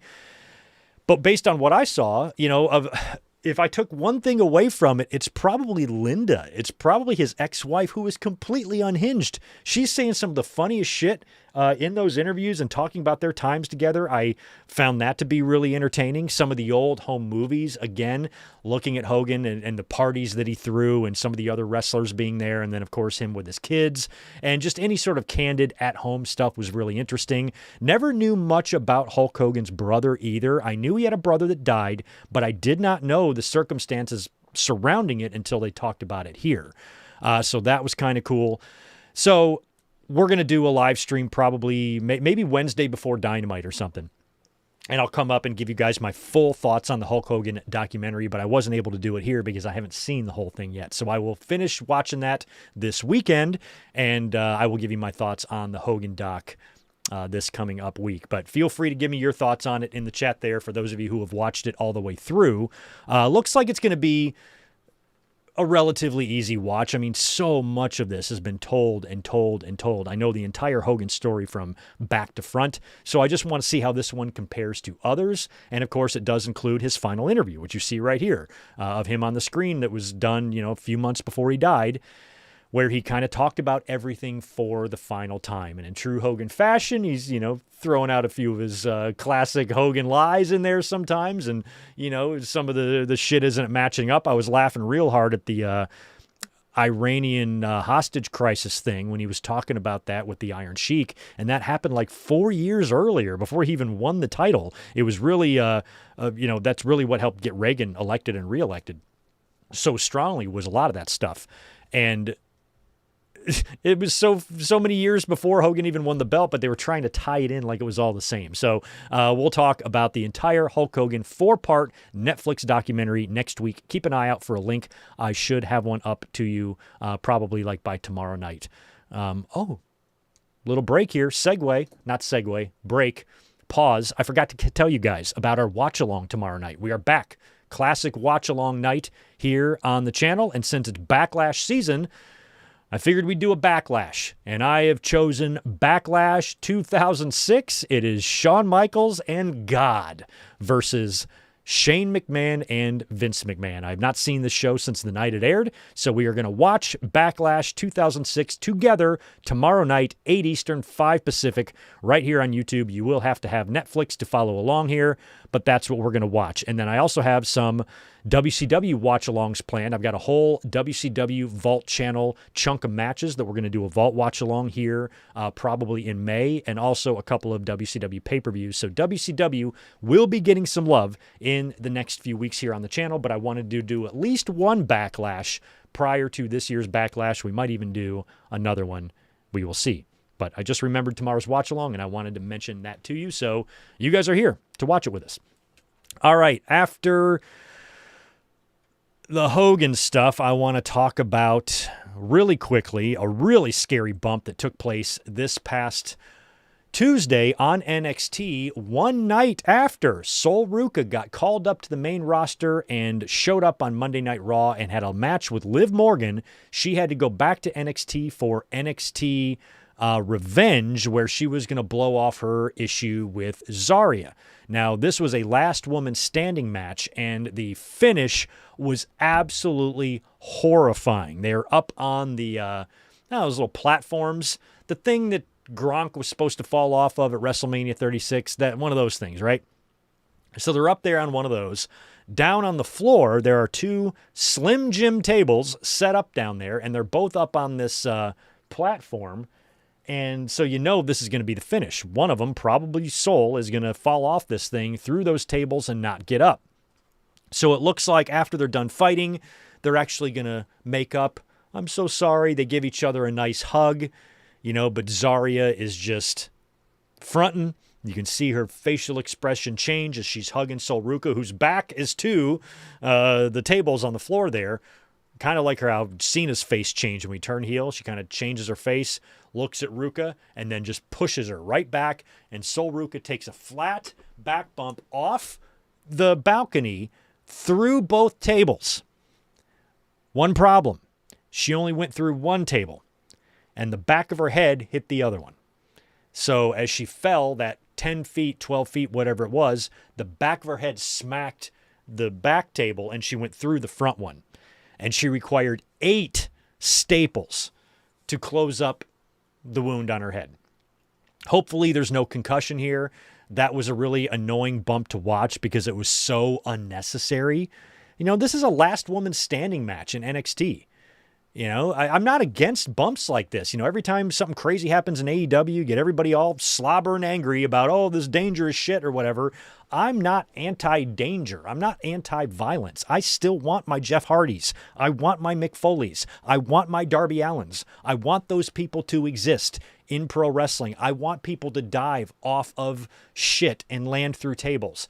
I just don't need every single wrestler to be expected to do it. And it's one of the craziest evolutions of pro wrestling, of modern pro wrestling, is that these days, if you want to be a top star anywhere in any company, does not matter which initials are on the turnbuckle pads. This is not a tribal thing at all. It does not matter where you work. If you want to be a top star anywhere, you need to expect that you are at some point or at some points in your career going to be taking bumps like that. They are so incredibly routine now to where they're teaching you how to do it in NXT. You got to do a big thing where you fall off something, through tables. I'm like, not everybody needs to do this. 30 years ago, the majority of wrestlers didn't touch this shit. Now everyone does.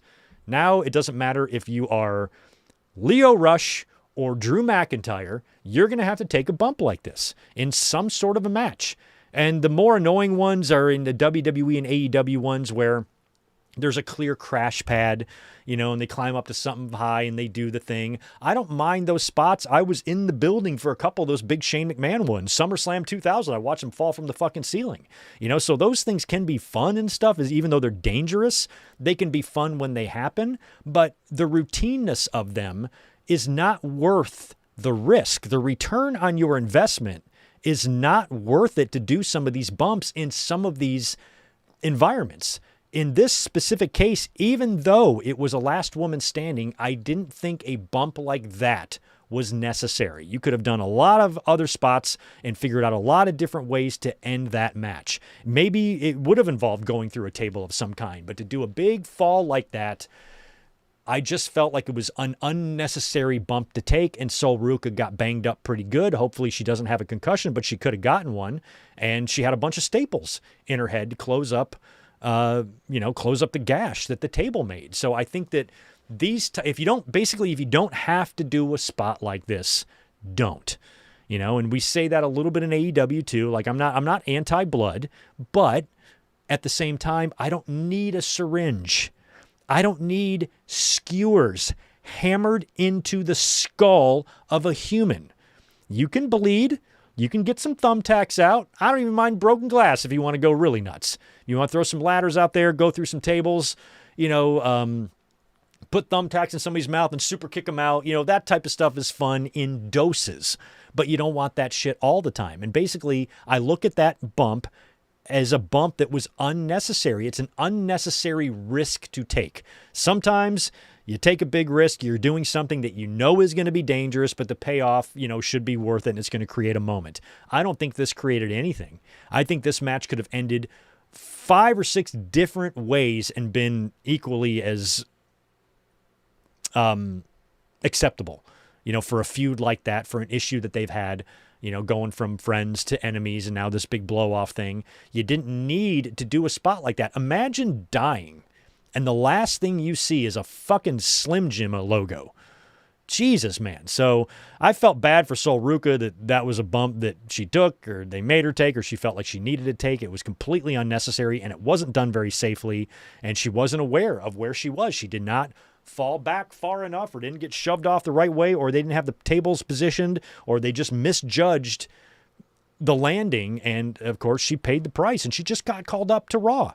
So hopefully she's all right. She can be on Raw this week. She's going to have those staples to heal for a while, but hopefully no concussion there and no harm done at the end of the day. Good, but it could have easily been the other way. Matt Hardy wasn't so lucky a few years back in AEW. Remember, he fell and got that concussion. He was kind of wobbly and they kind of let him finish the match and they shouldn't. These are the type of thing. That was a good example of an unnecessary risk. Sometimes I'm fine if somebody wants to fall off something and create a moment and do something spectacular, but I think that was the backstage thing. It was in the Stadium Stampede and he just fell off a ladder or a scissor lift or whatever it was and smacked his head on the ground and I don't forget what the fuck happened, but it knocked him loopy and it was like, okay, you didn't need to do that one. So my only hope is that in the future, they think some of these things through, and that's really all I ask. If you don't feel like you need to take that bump, if it's not going to matter, in the grand scheme of things to take the bump or not take the bump, then don't take the bump, or at least try to measure your risk versus reward. Is this bump worth the risk that we are putting this human being through? If it is, then fucking do it. If it's not, don't.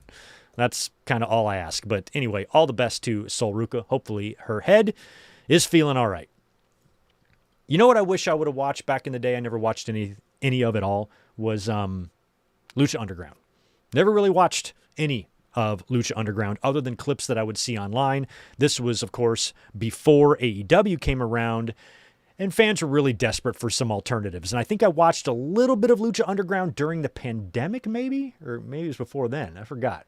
No, I guess it wasn't during the pandemic. I forgot when. But I only saw little bits of it, and some of you watched a lot of it. And we had Ricochet was there. Shout out to Ricochet if you're watching. Chelsea Green. Mysterio, I think, worked. There've been a lot of talent that worked in Lucha Underground, and it was fun. It was different. It was produced different. That little guy that was in charge, I don't even know who he was. I don't even know his name, but he was kind of like the Vince of the thing. And I liked the setting. I liked the venue they used. I liked some of the things and the stunts that they would do. And a lot of that shit did involve balcony jumping and whatnot. But, that is kind of like that's their identity. So the Lucha Underground social media posts a video of a mask with smoke around it with the caption, "Soon." I don't even know what this means. Is Lucha Underground coming back? They said soon. So they're going to give us more Lucha Underground according to this little teaser. But I know nothing about this. So anyway, if you're Lucha Underground fans, you might be getting them back. We don't know. We will find out. Let me know if anybody knows what that Lucha Underground teaser video was about. I'm assuming it's about them producing more television. We will see if that actually turns out to be the case. I just want to mention this briefly. TKO this week released its annual proxy report, which basically reveals the income and the money that is paid to their top executives and board members and whatnot. And there was a few interesting things coming out of that. And here's some info. By the way, if you ever want to check out this type of stuff, this side of the business, which I hate the corporate side. You know, I didn't even, like, Nick Khan testified at that Muhammad Ali Act boxing thing. Like, I hate all this stuff. But if we ever have to talk about it, we will. But if you ever want to read about this stuff, check out Post Wrestling. That's a good site for that type of stuff. John Pollock and Brandon Thurston do an excellent job of breaking all this shit down. A little bit more layman's terms for you. Because I hate the corporate world, I hate the business world, and I'm really proud that I've spent all of my life never having to be in that world. So I don't like anything about it, and I don't like talking about stocks and revenues and fucking shit like that. I hate it. It's just not the language I like to use. But anyway, we did get some interesting information on how much some of these people are getting paid, according to this proxy report. So TKO CEO Ari Emanuel was paid $67.4 million in 2025. But they cannot afford security for their wrestlers or Kairi Sane's contract. But Ari Emanuel can get $67.4 million annually, no problem there. TKO president and COO Mark Shapiro brought in $42.6 million. So that's how much he made last year. $42.6 million is what he made. WWE president Nick Khan made $24.3 million. Now here's the interesting one. The median TKO employee, this does not include wrestlers, fighters who are contractors, was paid $82,000 in 2025. $82,000 is not a terrible living. There are, you could probably, or, you know, you can live in many parts of the country for that amount of money, but that is not very much money. You know, I mean, these people went to college to make that and got degrees and shit, you know? So I'm surprised that that's all it was. I would want six figures if I'm working for them. I mean, shit, you know, fuck. It's only, where's the, I'm looking for the percentage. Here it is. So with the median TKO employee earning $82,000 in 2025, that means Ari Emanuel made 813 times the median TKO staffer. So it's thanks to the Dodd-Frank Act. Dodd-Frank Act. It's because of that companies now have to publish their median to CEO pay ratios. So that's how we learn all this stuff. But that is just crazy that if you work for TKO, you're going to be getting 82 grand at best. Okay, that's fucking nuts. And in some cases, you're going to get less than that. Dwayne Johnson, The Rock, he got $30 million in stock compensation from his 2024 deal, and in 2025 he was paid $900,000 in royalties plus another $600,000 in travel expenses.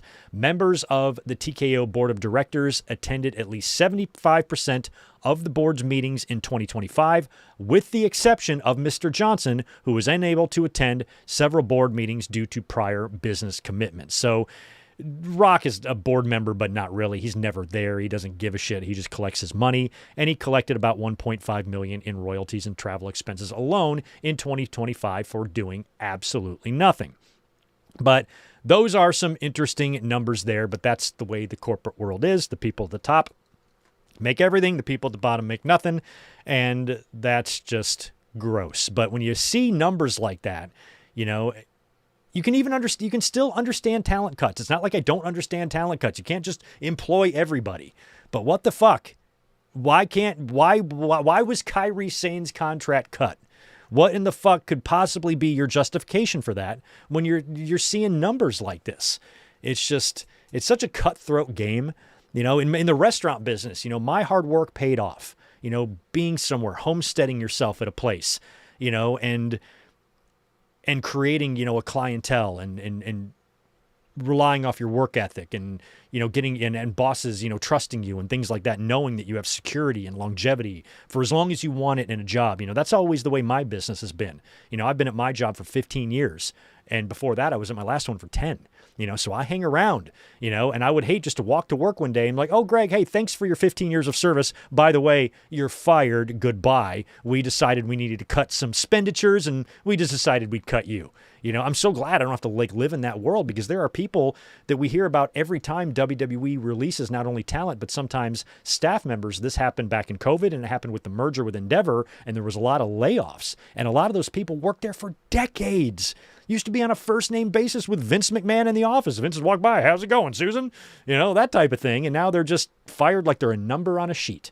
And that's why the corporate world sucks, and I never ventured into it because I couldn't do it. I couldn't fucking wear a suit and eat breath mints and be a fake piece of shit all fucking day to a bunch of douchebags. I couldn't do it. I hate the corporate world. Absolutely hate it. Will never enter it ever. So anyway, there's some interesting news there on some of TKO and WWE's top brass earnings.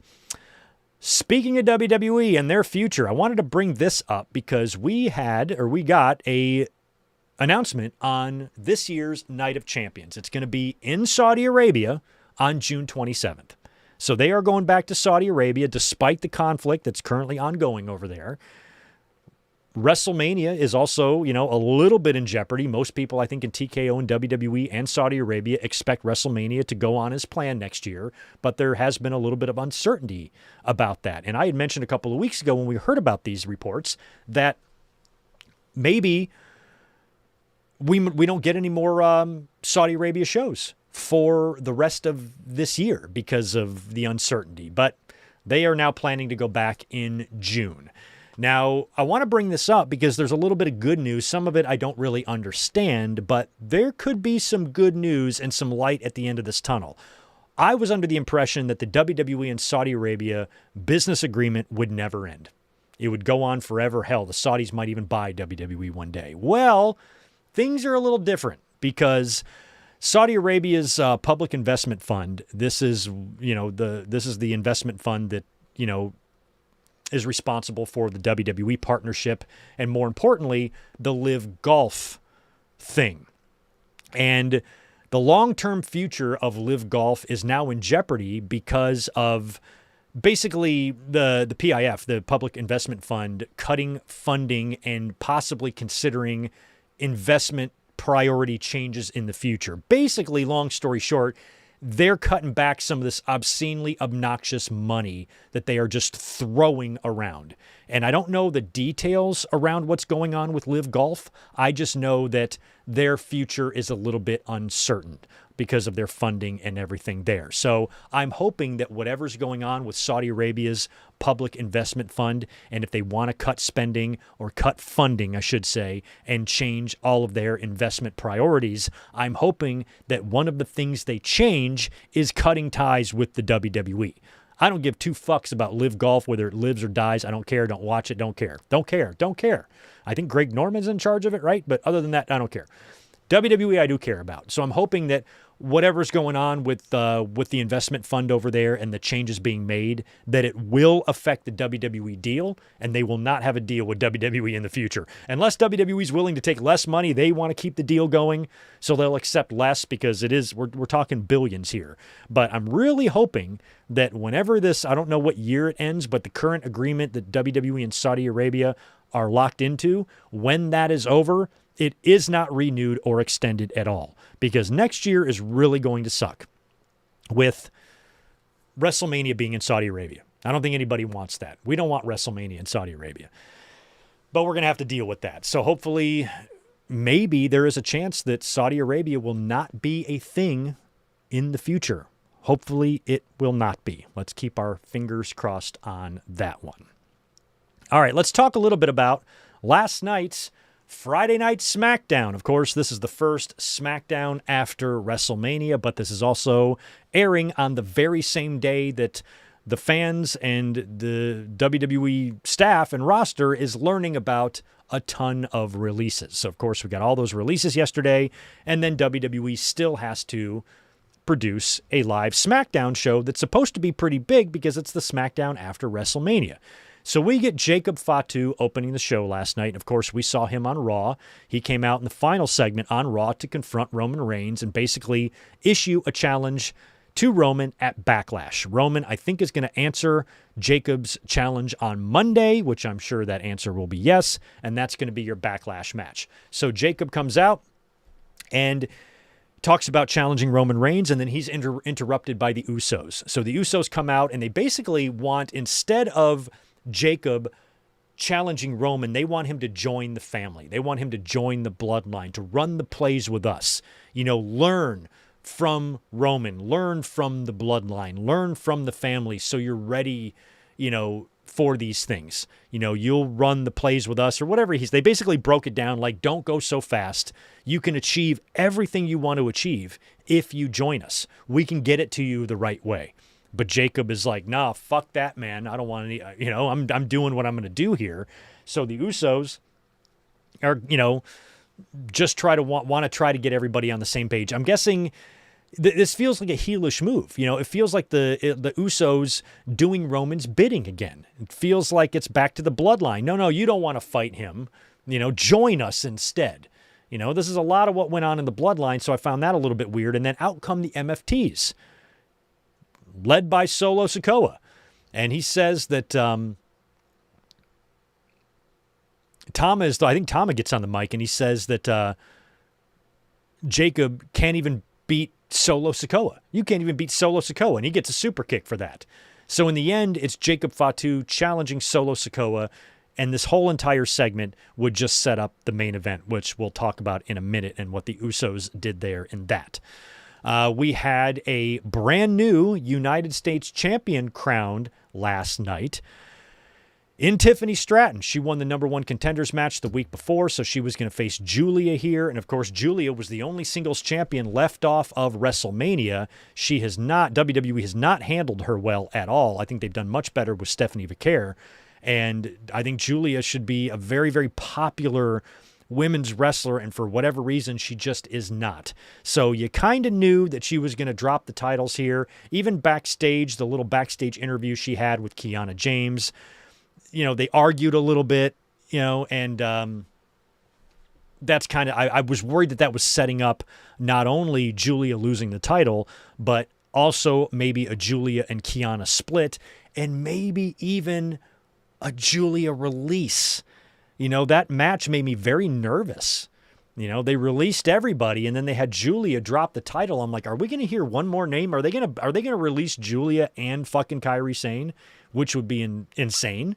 I'm hoping that Julia is safe and they can try again with her, because that's just crazy to let her go. But I was actually a little bit worried that after Julia lost the title, we would learn of Julia's release, but I did not see anything about that today, so I think at least we're safe. But Tiffany Stratton is now your new U.S. champion, and I guess the pairing of Julia and Kiana is probably going to end now, I suppose, and maybe they'll split off and go their separate ways, because so far Kiana is way more over than Julia is. They had a bunch of couple of different segments where Danhausen went to the Miz's house. Of course, Danhausen is going to face the Miz on SmackDown here, so they showed a couple of little videos that they did where Danhausen goes to Miz's house, and he comes in, and then he disappears, and he steals his daughter's bike, all that shit. He rides away on his daughter's bike, so that was pretty funny, and they would have the match later on. And then we had Brie Bella, the new women's tag team champions that were crowned at WrestleMania, Brie Bella and Paige coming out for a promo, and they come out right as Tiffany Stratton is having her post-match victory interview. Right when she's done, out comes Paige and Brie, and they talk about their title win. And Paige, of course, this week we saw a video from her where she was talking about getting back into WWE and how WWE was going to make her take a drug test and get her neck cleared. And she said, the drug test is fine because I've been clean for 8 years, but The neck thing was really causing her a lot of anxiety, and I guess there's a video of her receiving word that she's cleared and how emotional it made her. Very happy for Paige that she was, able to get her neck checked out, and they will allow her to wrestle in WWE. So they say their piece, and out come Alexa Bliss and Charlotte Flair. So they want a match, basically, with Paige and Brie. Both are down. So we get a match. We get Paige and Brie Bella. And I didn't catch if this was for the titles. I don't think it was. Versus Alexa Bliss and Charlotte Flair. But during the match, JC Jane shows up to attack Paige with the rest of Fatal Influence. And I don't even know both their names. Fallon Henley, is she Dawn's daughter? And I don't even know who the other one is. Who's the other Fatal Influence? Or is it Fatal Attraction? Or is it Toxic Influence? What is it? It was Toxic Attraction before. The first one with JC and like Gigi Dolan and stuff, right? And then now it's Fatal Influence. The two factions seem the exact same to me, so I don't know the difference. But she attacked Paige, and Fatal Influence took out basically everybody. And that's your first call-up. We were expecting call-ups on SmackDown. It was reported earlier on in the day that to expect several, and we got a big one here, and then we also got a few via announcements or video packages. One of them was Blake Monroe. So Blake Monroe is coming soon. The only thing I didn't catch, because I walked out of the room when I came back, is it a SmackDown vignette? Like, is she announcing that she's on SmackDown, or is she announcing that she's coming soon? Meaning we could see this exact same little vignette on Raw on Monday. So I'm not sure exactly where Blake is going to land, but it's looking like it's going to be SmackDown. And they also announced that next week on SmackDown would be the debut of Ricky Saints. So Ricky Saints is getting a call up next week, similar to how Joe Hendry got the one on Raw, because they announced Joe Hendry for this Monday. So they announced Ricky Saints for next Friday, and then they ran a little video thing for Blake Monroe saying that she's coming soon. So I don't think Blake is coming next week. She might be coming next week. Or I'm sorry, a few weeks after that. So they might run that video a few times before they debut her. Not really sure, but it sounds like Saints and Blake and Joe Hendry, in addition to Toxic Attraction and Sol Ruca and whoever else we saw on Monday, are all getting called up. And that's great for them. And like I said, we are going to see JC Jane back in this ring here in just a little bit. But after that was the Cody Rhodes promo. So Cody comes out. Of course, he's got that black eye. I don't know what it is about world champions and black eyes when they're in Vegas for Mania, but him and Hogan both had that shiner following WrestleMania. Of course, Hogan's came in a jet ski accident, as we know. So Cody's out in the ring with the belt. Of course, he's got the black eye. Of course, he did the thing with CM Punk on Raw where they teased a future title match between them. And I'm hoping that that's SummerSlam. I kind of wanted Punk and Cody to be next year's WrestleMania main event. But honestly, I don't really give a shit about that Saudi Arabia WrestleMania. It's going to suck so bad to have to watch WrestleMania at 10 o'clock in the morning. I just don't care. So I don't really care about getting that match at WrestleMania. SummerSlam would be a lot more fun. Punk and Cody Rhodes, we might be going there, but Cody didn't really have anything to say in terms of, who his next program is going to be. Randy Orton was not on the show. He said Randy Orton is not there. Nobody interrupted him. And all he did, really, after saying his piece about Randy, was call out TKO. And he says, you're 0 for 3 fucking with my main events. And he said this, and I quote, to close his promo, he says, the most important message I want to send is to those outside forces that kept interceding and injecting into my WrestleMania plans that I want. I'm sorry. Let me restart that whole thing. The most important message I want to send is to those outside forces that kept interceding and interjecting into my WrestleMania plans that want to get involved in this nightmare family party. I'll make it simple. You guys are 0 for 3. Send your best or count your money and mind your damn business. So that was just another message to TKO. And we did hear reports prior to WrestleMania that the talent was not given any restrictions on their criticisms for TKO. They were basically allowed to criticize their decisions or be vocal about not liking what is going on. So this is Cody Rhodes speaking directly. This is their champion speaking directly to the TKO brass. Stay the fuck out of our business. You've messed with my WrestleMania main event for 3 straight years now. Enough of this.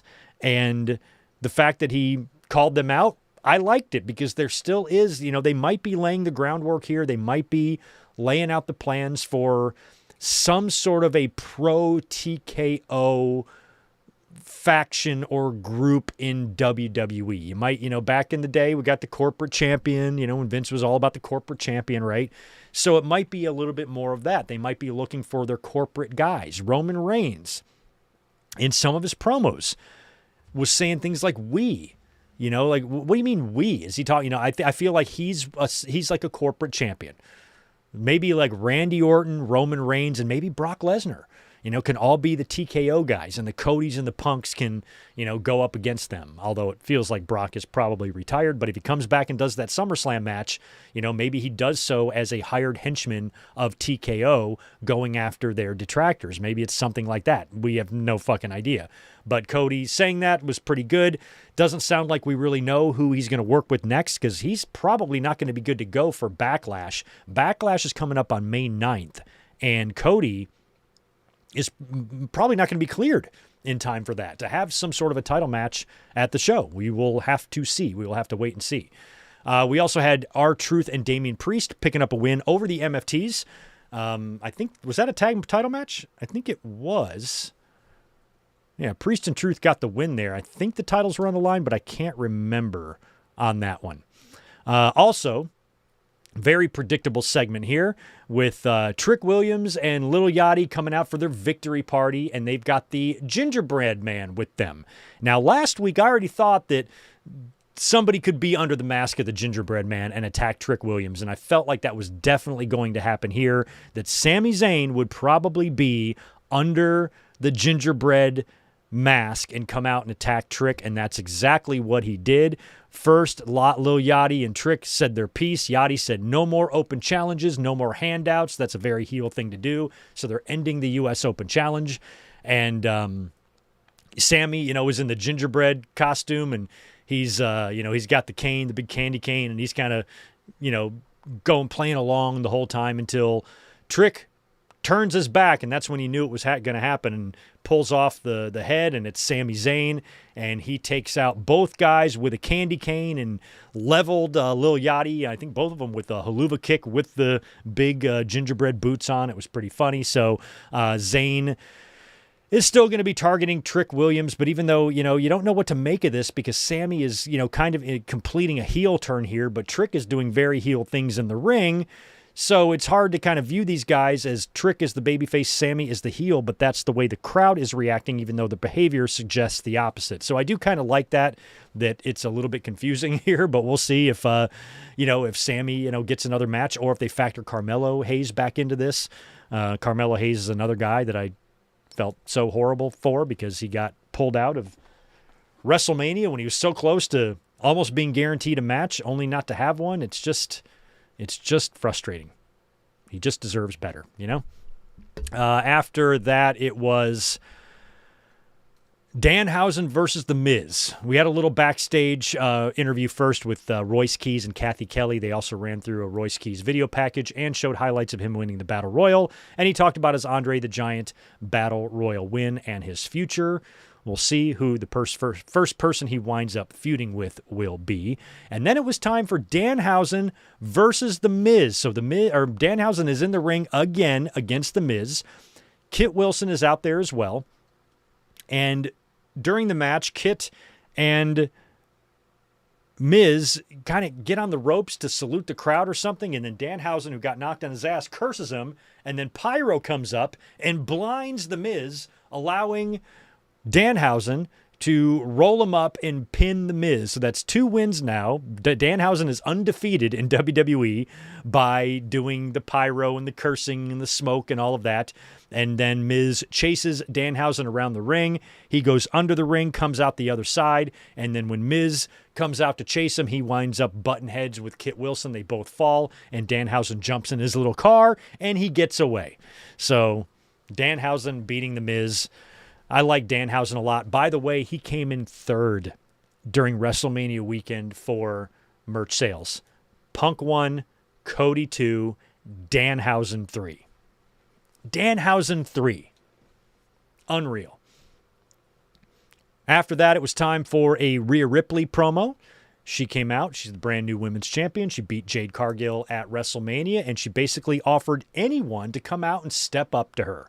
And then out comes Fatal Influence. And I'm like, well, why did they come out? Why didn't they just come out here to begin with? Why did they come out in the Alexa stuff? Probably to set up a 6-woman because Rhea is by herself and she's got no Io Sky with her. So Ripley is out to cut a promo. She basically issues an open challenge to anyone. Fatal Influence comes out, and holy shit, were they booed. To the point where I saw some people talking about online that it was piped in, but when you look at the crowd, they were reacting. They were really going like this and stuff. And Fatal Influence has a ton of heat from the crowd. I don't even know where it came from or why they were so angry at the sight of JC Jane, but she could not get a word in, and they were just booing her so heavily. And the way the more times I looked at it, it did not look like those were piped in boos to me. They looked legit. So holy crap. So she's got her girls there, and she gets in Ripley's face. They want a match. Aldis comes out and makes the match. No problem. Ripley versus JC Jane right now. This ends in a DQ when Fatal Influence jumps into the ring to attack Rhea Ripley, and all three take out Ripley and leave her laying. And then backstage, you see Ripley running into Alexa and Charlotte, who were also taken out by Fatal Influence. And Charlotte kind of walks away and pissy, and then Alexa's like, it's not you. You know, they have history there, but it's not really Ripley that she's mad at. She's just mad at the situation. So it sounds like it's going to be Rhea Ripley, Alexa, and Charlotte taking on Fatal Influence, probably on TV next week or something is what I would guess. And then in the main event, I liked this. I don't like Solo Sikoa being in the main event, especially on the Friday Smackdown after WrestleMania, but he was here against Jacob Fatu. And the Usos, prior to Jacob going out to the ring, said that we have your back. But he's like, nah, man, I don't need it. I don't need it. He goes out there and beats Solo Sikoa all by himself, moonsault for the win. After the match, all of the MFTs attack. The Usos are out there to back up Jacob, but he doesn't need it. He takes out all of the MFTs by himself. And then the Usos just kind of stand there being like, okay, maybe he doesn't need to learn from us first. Roman, you might be in some trouble. So Jacob got all of his business done without needing any backup from his family whatsoever. So I think Roman has got a tall order at Backlash. I'm sure he will beat Jacob, but, you know, you never know. Hopefully Jacob can just have, you know, a good showing. It's not going to be a match that Jacob's going to win, but I think it's going to be a match that he's going to see to it that he's kind of remembered for, that hopefully will help springboard him into a more permanent world title scenario and a world championship around his waist one day. It's just not going to be a Backlash. But that was a pretty cool way to end SmackDown with Jacob Fatu absolutely dominating and needing no help from his cousins. So SmackDown, I don't think it was that great, but it was decent. I think I expected a little bit more from a SmackDown after WrestleMania than what we got last night, but we got some call-ups and, you know, what more do you want? So that was your SmackDown in a nutshell. I do want to talk about Dynamite a little bit because, like I said, Dynamite I thought was a great show on Wednesday. I enjoyed this. The last couple of Dynamites for me, they haven't hit. I don't know what it was. It isn't. They pulled a good number, but this one I liked almost everything that I saw on the show. A lot of it was really good and really entertaining. So of course MJF, who lost. I'm sorry, not the last couple of Dynamite. The Darby win was fine. The couple of Dynamites before that, I think, weren't hitting for me. But Darby now, with his first title defense since winning the championship, is going to be against Tommaso Ciampa. They had already advertised that match as the main event. Well, the show opens with MJF coming out. He, of course, is super pissed off about losing his title, feels like he was robbed, demands his title back, demanding a rematch and whatnot, and that's when Kevin Knight comes out. And the two of them basically kind of set up a TNT championship match where Knight, wants to give MJF a shot or whatever it is. And so they get a referee out there. And right before the match is going to start, MJF changes his mind and says, no, we're going to get that match next week. I'm not going to give it to you fans. You're going to get that match next week. So he's going to be challenging Kevin Knight for the TNT title next week. So that kind of opened up the show, MJF's anger, and it wouldn't be the last we would see of MJF. We had Brody King taking on Lio Rush. Now, I haven't talked too much about this Lio Rush gimmick, but I kind of like it. I don't know what to make of it. Of course, he's crazy. He's got these contacts in. He's running around and crawling around the mat like a crazy person and making noises and talking to himself, and he's a mess, and I don't mind it because it's different. And anybody who's trying something different, it's like the Wyatt 6 from earlier. I saw a lot of people saying, thank God that stupid gimmick's gone. I hated it, blah, blah, blah. WWE was dumb for trying that. I'm like, what's worse, though, is not trying shit at all. And pro wrestling is built on wacky ideas, and not every one of them is going to work. I'm happy that they had the guts to try. Wyatt 6 didn't really work, but a lot of some of the most successful gimmicks or angles or characters that we've seen in wrestling didn't look like they were going to work at first, and then they did. So Lio Rush and whatever the fuck is going on here, I kind of enjoy it, to be honest. I loved, it kind of throws your opponents off when you're just crazy like that, and he's facing a mountain of a man here in Brody King. So I thought that he had some interesting offense, and some of his dives and everything, but that wasn't going to stop Brody. It was a gonzo bomb to Lio Rush for the win there, and Lio was done. Adam Copeland laid down a challenge to FTR for Double or Nothing. He wants like a New York street fight for FTR versus Cope and Christian. And he says that if they don't win at Double or Nothing, that they will retire as a tag team. So he basically says the ball is in your court. Let us know what your answer is. And I think we're going to get that answer at the top of the hour because that's when Collision airs. We're going to run through the Collision card in just a minute. So Collision is about to go live here in just a little while, and I think FTR are going to answer Copeland's challenge. Now, I assume they will say yes. And I assume that Cope and Christian will win these AEW Tag Team Championships because, like I've been saying forever, Tony Khan probably wants those names in his title history, in his title lineage. I would want that too. So if Copeland is saying, hey, we're going to retire as a team, then they're probably going to win. They're probably telegraphing that win a little bit there, but whatever. We'll see what FTR has to say tonight on Collision about that. Also, Hikaru Shida defeated Mina Shirakawa on Wednesday night. Statlander was out to help out a little bit with this, taking a kendo stick away from Mina, and then Shida hits the Falcon Arrow for the win. So Shida, she looks a little bit different now, and she's also kind of a little bit more heelish is kind of the character that she's portraying now, which I don't hate. I loved the Mark Davis and Will Ospreay match. This was so good, and Mark Davis picking up a win. He hits Ospreay with like a pile driver, I think, on the apron, right? Hits him with a pile driver in the apron. Doctor is immediately out there to check on Will Ospreay.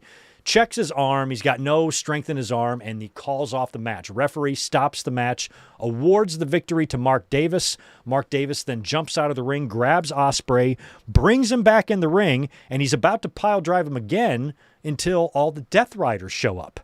The Death Riders show up, and they kidnap Will Ospreay. They just take him away. They take him, they back Mark Davis up, and then they grab Ospreay and they just abduct him. So I don't know where Ospreay is. Nobody does. He's probably locked in a basement somewhere. If you guys see anything suspicious around your neighborhood, please contact the authorities because Ospreay is missing. So they kidnapped Ospreay. We don't know what this means. I still think Will Ospreay is going to win the title at All In. Well, let me rephrase that. If the plan is for Will Ospreay to win the title at All In, I think the only way he can do that is to win the Owen. So the way I think this is going to go is I think MJF will find his way back to that AEW world title, probably at Double or Nothing, and take it into All In to beat Ospreay. In terms of Ospreay's blow off with Moxley, whenever that happens, you might just do that in the Owen, because Moxley won the Continental Classic, so I can see him also wanting to enter the Owen and win that, and then you do Moxley and Ospreay in the finals, Ospreay winning, and then he gets the title shot at All In. That's the way I would book this out if I'm doing it, but who the fuck knows what Tony Khan is going to do. But Ospreay, I still think is, because that's the whole story. Every single match he's in, can he get cleared? You know, they're still acting like his neck is a mess, and now they're stopping matches due to that very same neck. So I think that's the story they're going to tell you going into this summer and into All In, which is where I hope Ospreay becomes AEW World Champion. Samoa Joe is back in action. How exciting is that? Joe is back, and he is having a little tune-up against Cody Chun. Beats the shit out of this jobber, and he is back now. Don't know what he's going to be doing, who he's going to target, who he's going to feud with, but Samoa Joe is back, and I think that's excellent news. We had a Jericho segment backstage. He's with the Demand, so Ricochet's there with the Gates. And Jericho's got this brand new t-shirt that apparently he's trademarked, and the shirt says Jericho, and underneath it says, the guy who gets his ass beat by the Demand every week that he shows up. A full sentence that apparently he is actually trademarked. So his new gimmick, Jericho's new thing, is that he kind of mumbles under his breath when he's talking to you. And Ricochet said something like, we beat your ass every week, and Jericho goes, cease and desist. Way too long. Trademark lawyer. Bald prick. You know, so in between his sentences, he's talking to Ricochet. Yeah, I'll face you next week, bald.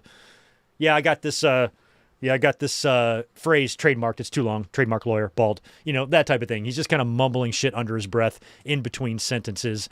And basically they set up a tag team match for Collision, but Ricochet points out, hey, nobody wants to team with you. And then Jericho says, it's not about somebody wanting to team with me. It's me finding someone who wants to fight you or doesn't like you. Or no, I think he said, it's not about finding someone who likes me. It's about finding someone who doesn't like you.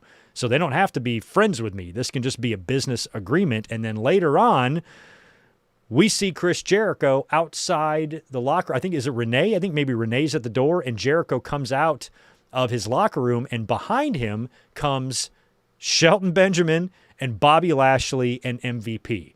So Jericho has struck a deal with the Hurt Syndicate, and tonight on Collision, going live in just a few minutes, it's going to be the Demand versus Jericho, Shelton, and Lashley. So that's pretty funny. Again, Jericho back in AEW. I don't know what to make of it yet.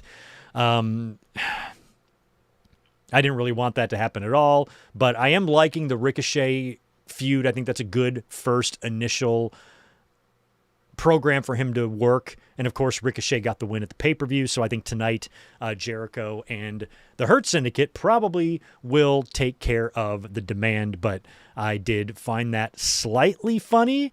You know, even though I feel like he's abusing the trademark system by trademarking that, I chuckled slightly twice at that interview. So that was fun. We'll see what happens in the six-man tonight. And then in the main event, this was tremendous. My God, so fucking good. Darby Allin defending the AEW World Championship against Tommaso Ciampa.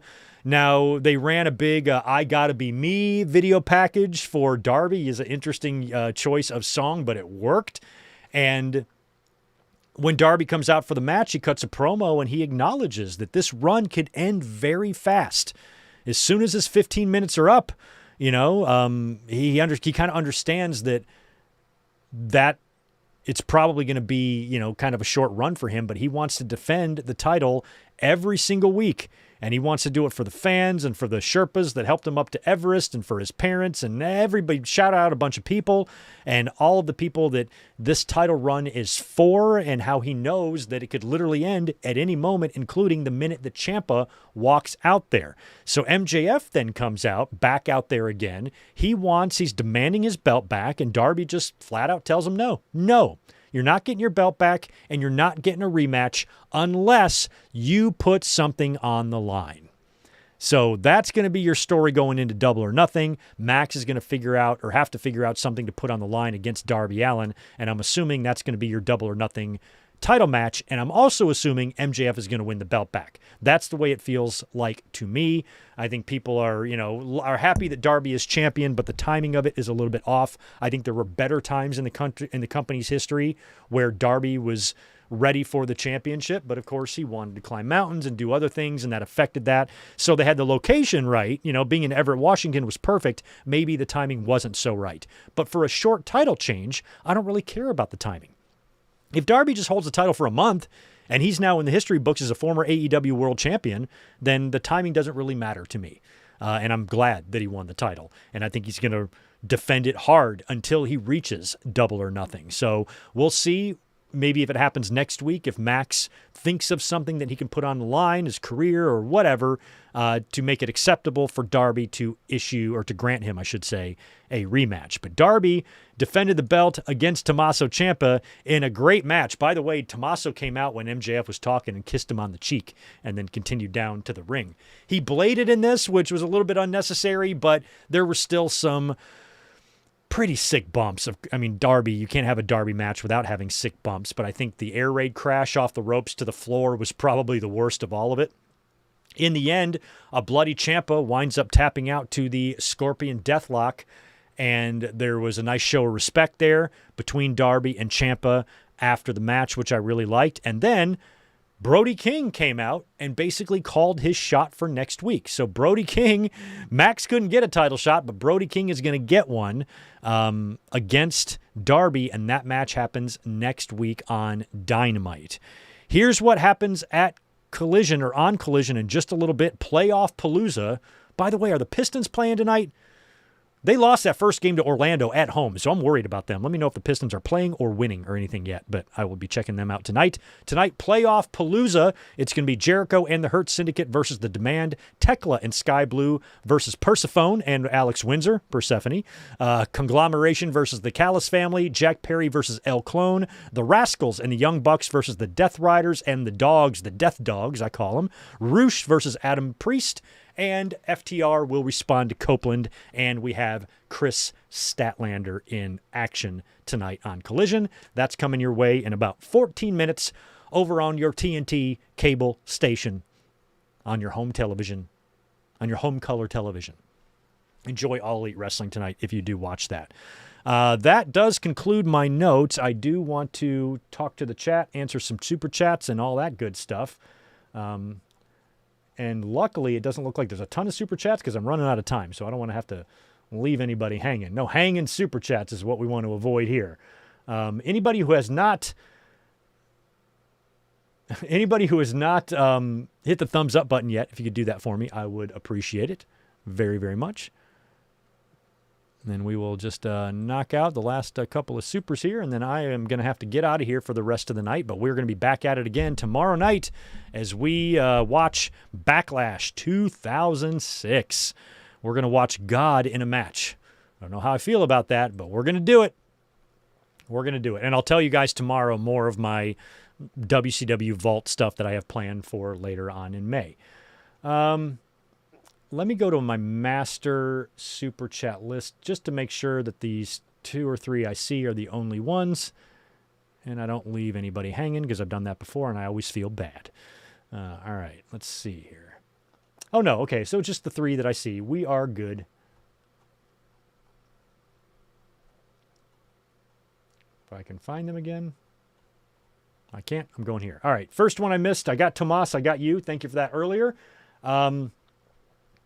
And Ryan is saying that according to Cage Match, Lesnar has had 1 match in Minnesota, Road to WrestleMania house show, versus The Miz in 2018. He won in 1:20. Road to WrestleMania house show. Interesting. Okay, so he worked up there, but that wasn't even televised, huh? So yeah, that's it. So yeah, they've never really played into Minnesota being his hometown. That's why I don't think it really matters that SummerSlam is there for him. You know, I'm satisfied for the WrestleMania, or with the WrestleMania retirement. But for your sake, Ryan, you're going to be going to SummerSlam. I hope you get to see Brock, but I don't think we really need it. But thanks for looking that up. New one. Good to see you, Vontae. Sup, Greg? Thank you for the 5 also. Sup, Greg? I can see Undertaker coming out at SummerSlam in Minneapolis to induct Brock into the Hall of Fame. That is a great idea. Yeah, maybe Brock comes out to just do a thing or something, and that's when Taker comes out. That could be cool. That could be cool. Yeah, and then you have 2 more, a super chat for 2 more later on where you meant to say Undertaker announces, not inducted. But I understood what you said there. Yeah, and Undertaker is the guy now that's like delivering the Hall of Fame messages to people. So I think that works really well. I would like that. Now you just got to figure out a way to why would Brock be there, to get him in the ring, or is it a Brock appreciation night or something like that? Brock doesn't seem like the guy that would have a Brock appreciation night, so you have to have Taker delivering that message, in the best way possible. So doing something at SummerSlam might be kind of fun, or if Brock wanted to have one final moment or something, I don't know. But I do like that idea, if it doesn't happen at SummerSlam, happening somewhere where Undertaker does tell the man who beat his streak that he's going to be inducted into the Hall of Fame. And I mentioned over WrestleMania weekend that I would love to do an OVW class. Now, you can't do them all. Like, wrestling fans always want people to retire together and shit, and you can't do that. I think everybody needs their individual moments, but Batista never went in. John Cena and Brock Lesnar are now retired, and the only one left is Randy Orton. So if you can wait until Randy's career is over and do a mega class, an OVW class, obviously headlined by Cena, but you put in Batista is first, then maybe Randy, then Brock, then Randy, then Cena as the closer. Would be probably one of the coolest Hall of Fames of all time if they did that. And then you remember when they did the big Hall of Fame with all the Click members up there? You do that with all 4 of those guys, with that OVW class of 2002. Orton, Cena, Batista, and Brock. And you have them there in one big, all in their tuxes with their Hall of Fames. I think that would be kind of cool, but you don't want to just put everybody in at once, because you can spread out these Hall of Fames with a mega headliner every year. You can't put 4 headliners in the same class. That's hard to do. But I think if it was centered around the OVW class, maybe there would be a way to make that happen, and that would be really awesome if it did. But next year in Saudi Arabia, Hall of Fame, I feel like they're going to have to tape that here.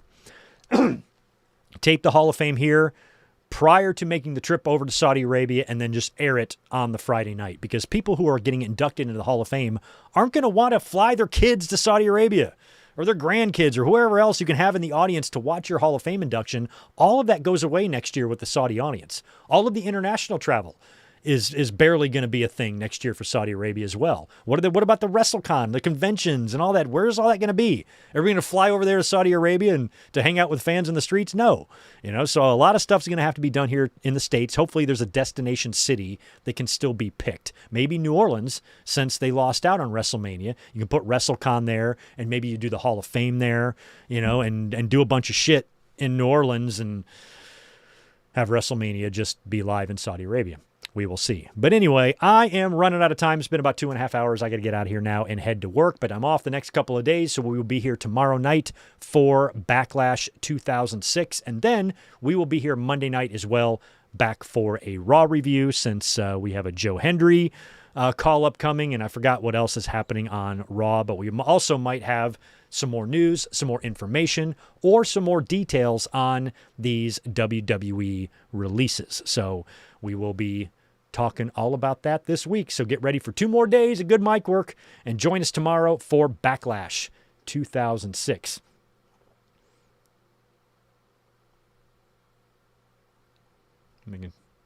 Pistons lost. So they're down 2-1?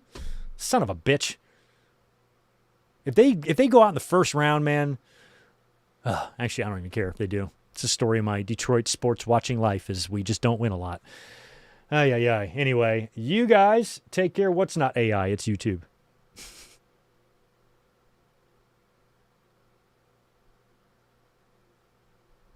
Not sure. Anyway, good to see you guys today. Thanks for hanging out. Thanks for talking to the chat and listening to me for 2.5 hours. Flap my gums. I always appreciate it. You guys have a great, great, great rest of your Saturday afternoon, and I'll be catching you tomorrow for Backlash 2006. What a tag team match that's going to be. Y'all have a good one.